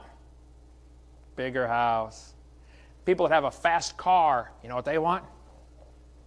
Faster. A gas, yeah, true. It takes us a whole lifetime to figure out things in this world do not satisfy. People that play golf, 5 hours a week, you know what they want? 6 hours a week. 7, 8, 9. Hey, did you know if you spend thousands of hours practicing at golf, get the grip just right, shoulders curled, this thumb and finger make a V, pointed toward this shoulder, same thing over here, knee slightly bent, shoulders curled, club face perpendicular to the ball, bend the right elbow first. If you practice for thousands of hours, someday you will be able to knock a ball into a hole in the dirt. And the angels rejoiced. Oh. We have gone nuts. The Bible says, seek those things which are above. Set your affection on things above. Love not the world, neither the things that are in the world. The lust of the flesh, the lust of the eyes, the pride of life. It's not of the Father, it's of the world. And the world passeth away. I remember when I was working at General Motors, working my way through college. Every night we'd put together 250-some trucks. Assembly line, come by, do my thing, another one comes by, and we do my thing to the truck. And I thought, everything I'm doing here is going to burn. It's all going to burn. When we were working at M&A together, brother, building cabinets, we worked hard, had a good job, but I said, this is all going to burn. It's all going to burn. I want to invest my life in something that's going to last forever. Get our videotape on how to make money and spend it God's way. See the way you really ought to spend your money. Number 10, listen for the trumpet. The Bible says, the Lord himself shall descend from heaven with a shout, the voice of God, the voice of the archangel, the trump of God, and the dead in Christ shall rise first. Southern Baptists, go first, but hey, we're going next, okay? And then, I pick on the Southern Baptists a lot. I speak in a lot of their churches too, and I'm Baptist myself. We're going to be caught up together with them in the clouds to meet the Lord in the air. Listen for the trumpet, folks. It's coming soon. Number 11, win souls. The last mention of Caesar is right here. All the saints salute you, chiefly they that are of Caesar's household. You say, they're going to send troops in and occupy America. Oh, good, go witness to them. They sent troops in to occupy Israel, didn't they? What did the disciples do? Led them to Christ. I don't think the disciples sat around worrying about, oh, did you know the Romans are going to send another 1,000 troops to Bethlehem? Oh, really? Hey, get some more tracts, guys. Let's go. That's got to be the attitude we take. He that winneth souls is wise. During the Civil War, this big old country boy from Alabama signed up to go fight the war. Man, he's sick of them Yankees down here invading our territory, you know, so he got him a rifle, got him a backpack, and went off and joined the army. He showed up for battle and said, reporting for duty, sir. Sergeant said, son, we're glad you're here. Man, we need recruits bad. He said, son, your job is to guard this trench right here. Soldier said, Sarge, I didn't come to guard no trench. I come to fight Yanks, and they're right over there. Can I go fight them? He said, no, son, you don't understand. We're dug in, they're dug in, and we're waiting for orders. Guard the trench right here. So the old country boy started marching back and forth in the mud, you know. He's getting madder by the minute. He said, man, I didn't come here to march in the mud. I come to fight Yanks. And they're right over there. Why can't I go fight them? Finally, he worked himself up into a frenzy. He dropped everything, jumped up out of the trench, and ran screaming and yelling across no man's land straight for the Yankee trench. A one-man rebel charge. The Yanks were stunned. They thought, wow, this guy's trying to commit suicide. He ran all the way across no man's land, jumped into the Yankee trench, picked up the first Yankee he saw, and kaboom, knocked him out. One punch. He was a country boy. He'd been toting hay, you know. Boom, knocked him out. Grabbed his prisoner, climbed up out of the trench, and ran back for the rebel trench. Nobody dared shoot now. He jumped into the rebel trench, and all the rebs gathered around and said, what's that? He said, that's a Yankee. They said, well, where'd you get him? He said, I got him over yonder. He said, y'all could have had one if and you'd have wanted one. There's a whole bunch more over there. Hey, you know what? I think one of these days we're going to get to heaven, and some people are going to have a crowd gathered around them that they influenced for God. Some of you Sunday school teachers have been faithful for years, and you've influenced thousands of people over time, and you don't even know about some of them. And you're going to have a crowd of people gathered around you, and somebody else is going to walk up and say, where'd you get all them? You say, well, I got them down yonder on the earth. Y'all could have had one if and you'd have wanted one. What do you want?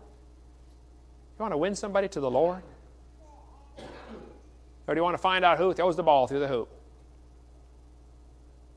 Just, the longer I live, the less some of those things matter to me. When I was 16 years old, I gave my heart to the Lord. Got saved. Started going to independent, temperamental, fundamental, right-wing, radical, chicken-eating Baptist church. Started reading my Bible, growing in the Lord. Boy, it was great. After about 2 or 3 months, a friend of mine said, hey, Kent, let's go to the Heart of Illinois Fair.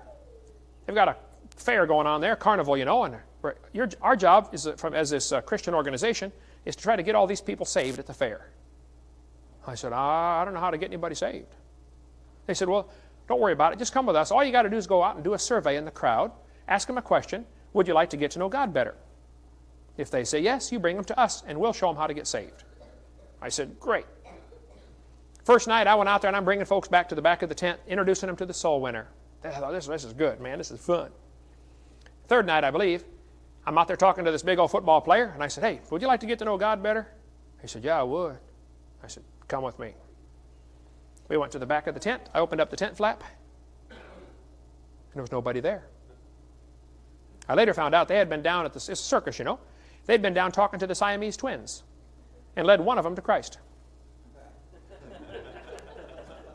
So the next night they went down there to disciple them, and they started talking about, you know, one of these days the Lord's going to come and all the Christians are going to be taken out of here. And of course his brother's sitting right there. What's going to happen to me? Oh, you're going to have a problem, aren't you? So he ended up getting saved too. I didn't know that all at the time. All I knew was I'm standing here with this big football player and there's nobody in the back. He said, what do we do now? I said, well, I guess I'll show you. I was a brand new Christian, never showed anybody how to get saved in my life. I reached in my pocket and had a tract, God's 4 Spiritual Laws, one we used to use back then. We sat down in the chairs there in the dirt floor in the Heart of Illinois Fair in the tent, and I read the whole tract to him. I said, well, Law 1, you're a sinner, you deserve to go to hell. You know, Christ died for you. Went through the whole plan of salvation with God's 4 Spiritual Laws. At the end, they had a prayer to pray. I said, would you like to receive Christ? You pray this prayer. He said, yeah, I'd like to receive Christ. I said, oh, brother, I got him on the hook and I can't land him. You know, what do I do now? I said, well, it says pray this prayer, so let's pray. We bowed our heads, closed our eyes. I kept one eye open, and I read the prayer off that tract. I didn't know what else to do. I read the prayer to him. And he prayed and invited Christ to forgive his sins and save his soul that night. He stood up and he looked at me and said, Kent, I've been worried about this for 2 weeks now. Thanks so much for showing me. I said, you're welcome. First person I led to Christ. He walked out of the tent. Boy, it was a noisy carnival, just a mess outside. I just got down on my knees by that metal chair in that dirt floor in the middle of that tent, all the hollering and yelling outside. I said, Lord, it's me. It's Kent. I said, Lord, I've just been saved for a couple of months here. This is all new to me. I'm kind of confused. I said, I don't know what you want me to do with my life. But Lord, if it's okay with you, I think I'd like to do this the rest of my life. I just want to bring people to Jesus. I don't know what's important to you. I don't know. But I tell you what drives me. I want to win souls. I want to influence others for Christ. I want to do this the rest of my life. People say, Brother Hovind, you travel so much. Oh, I know. Man, flew 175 times last year. Spoke nearly 800 times. Going to try to do more this year. They say, well, if you burn the candle at both ends, Oh, yeah, I know. You get twice the light. I know. Number 12. Read the last chapter, folks. We win. Amen. Satan thinks he's going to set up his new world order. Don't worry about it. Christ is going to set up his new world order. We're going to rule and reign with Christ for 1,000 years. The Bible says, the God of peace shall bruise Satan under your feet shortly. The grace of the Lord Jesus Christ be with you. He saw an angel come down from heaven having a key to the bottomless pit and a great chain in his hand. He laid hold on the dragon, that old serpent, which is the devil and Satan, and bound him 1,000 years. He shut him up that he would deceive the nations no more. And I saw the souls of them that were beheaded for the witness of Jesus. That might be us, folks. We may have to get beheaded. Oh, well. Some people don't use theirs anyway. Wouldn't miss it. Right? We're going to rule and reign with Christ for 1,000 years. Then we're going to see Satan cast into the lake of fire forever. You choose which side you want to be on. I choose the winning side. Amen. The Spirit and the bride say, come. Let him that heareth say, come. Let him that is athirst, come. Come. Come to the Lord. If you're not saved, come to the Lord and let him forgive your sins. Even so, come, Lord Jesus. If we can be any help, our ministry exists to help strengthen your faith in the Word of God. Or, if you're not a Christian, we want to get you saved. Amen. That's what we're here for. Give us a call. You can get one of our catalogs. Our material is not copyrighted purposely. Come down and see our bookstore if you're in Pensacola, or get one of our videotapes if you're not, or come see our Dinosaur Adventureland. Man, you want to have a fun time. We're having a blast. We don't really have a plan. Someday we'd like to sell the lawnmower once everything gets covered with buildings, but basically that's the plan. We just want to influence people for the Lord. Find something to do. Hey, if you're here tonight and you're not a Christian, it's so simple. You and I are sinners. We deserve to die and go straight to hell for our sin, according to Romans 3:23. If God sent us to hell tonight, it would be exactly what we deserve. But, in spite of the fact that God's angry with the wicked every day, He loves you and He wants you to come to heaven. But He's not going to bring you like you are. You've got to come through Christ or you're not coming. So February 9th, 1969, a friend of mine said, Kent, you're a sinner? I said, I know that. He said, you deserve to go to hell. I said, yep, I know that too. He said, but Jesus died in your place. That's why He died on the cross, to pay for your sin. And if you'd like to receive Him as your Savior right now, you can take Him and He'll take you. I thought, wow, what a deal. I bowed my head and I said, Lord, I'm a sinner. I deserve to go to hell, but I want you to forgive me and save me right now.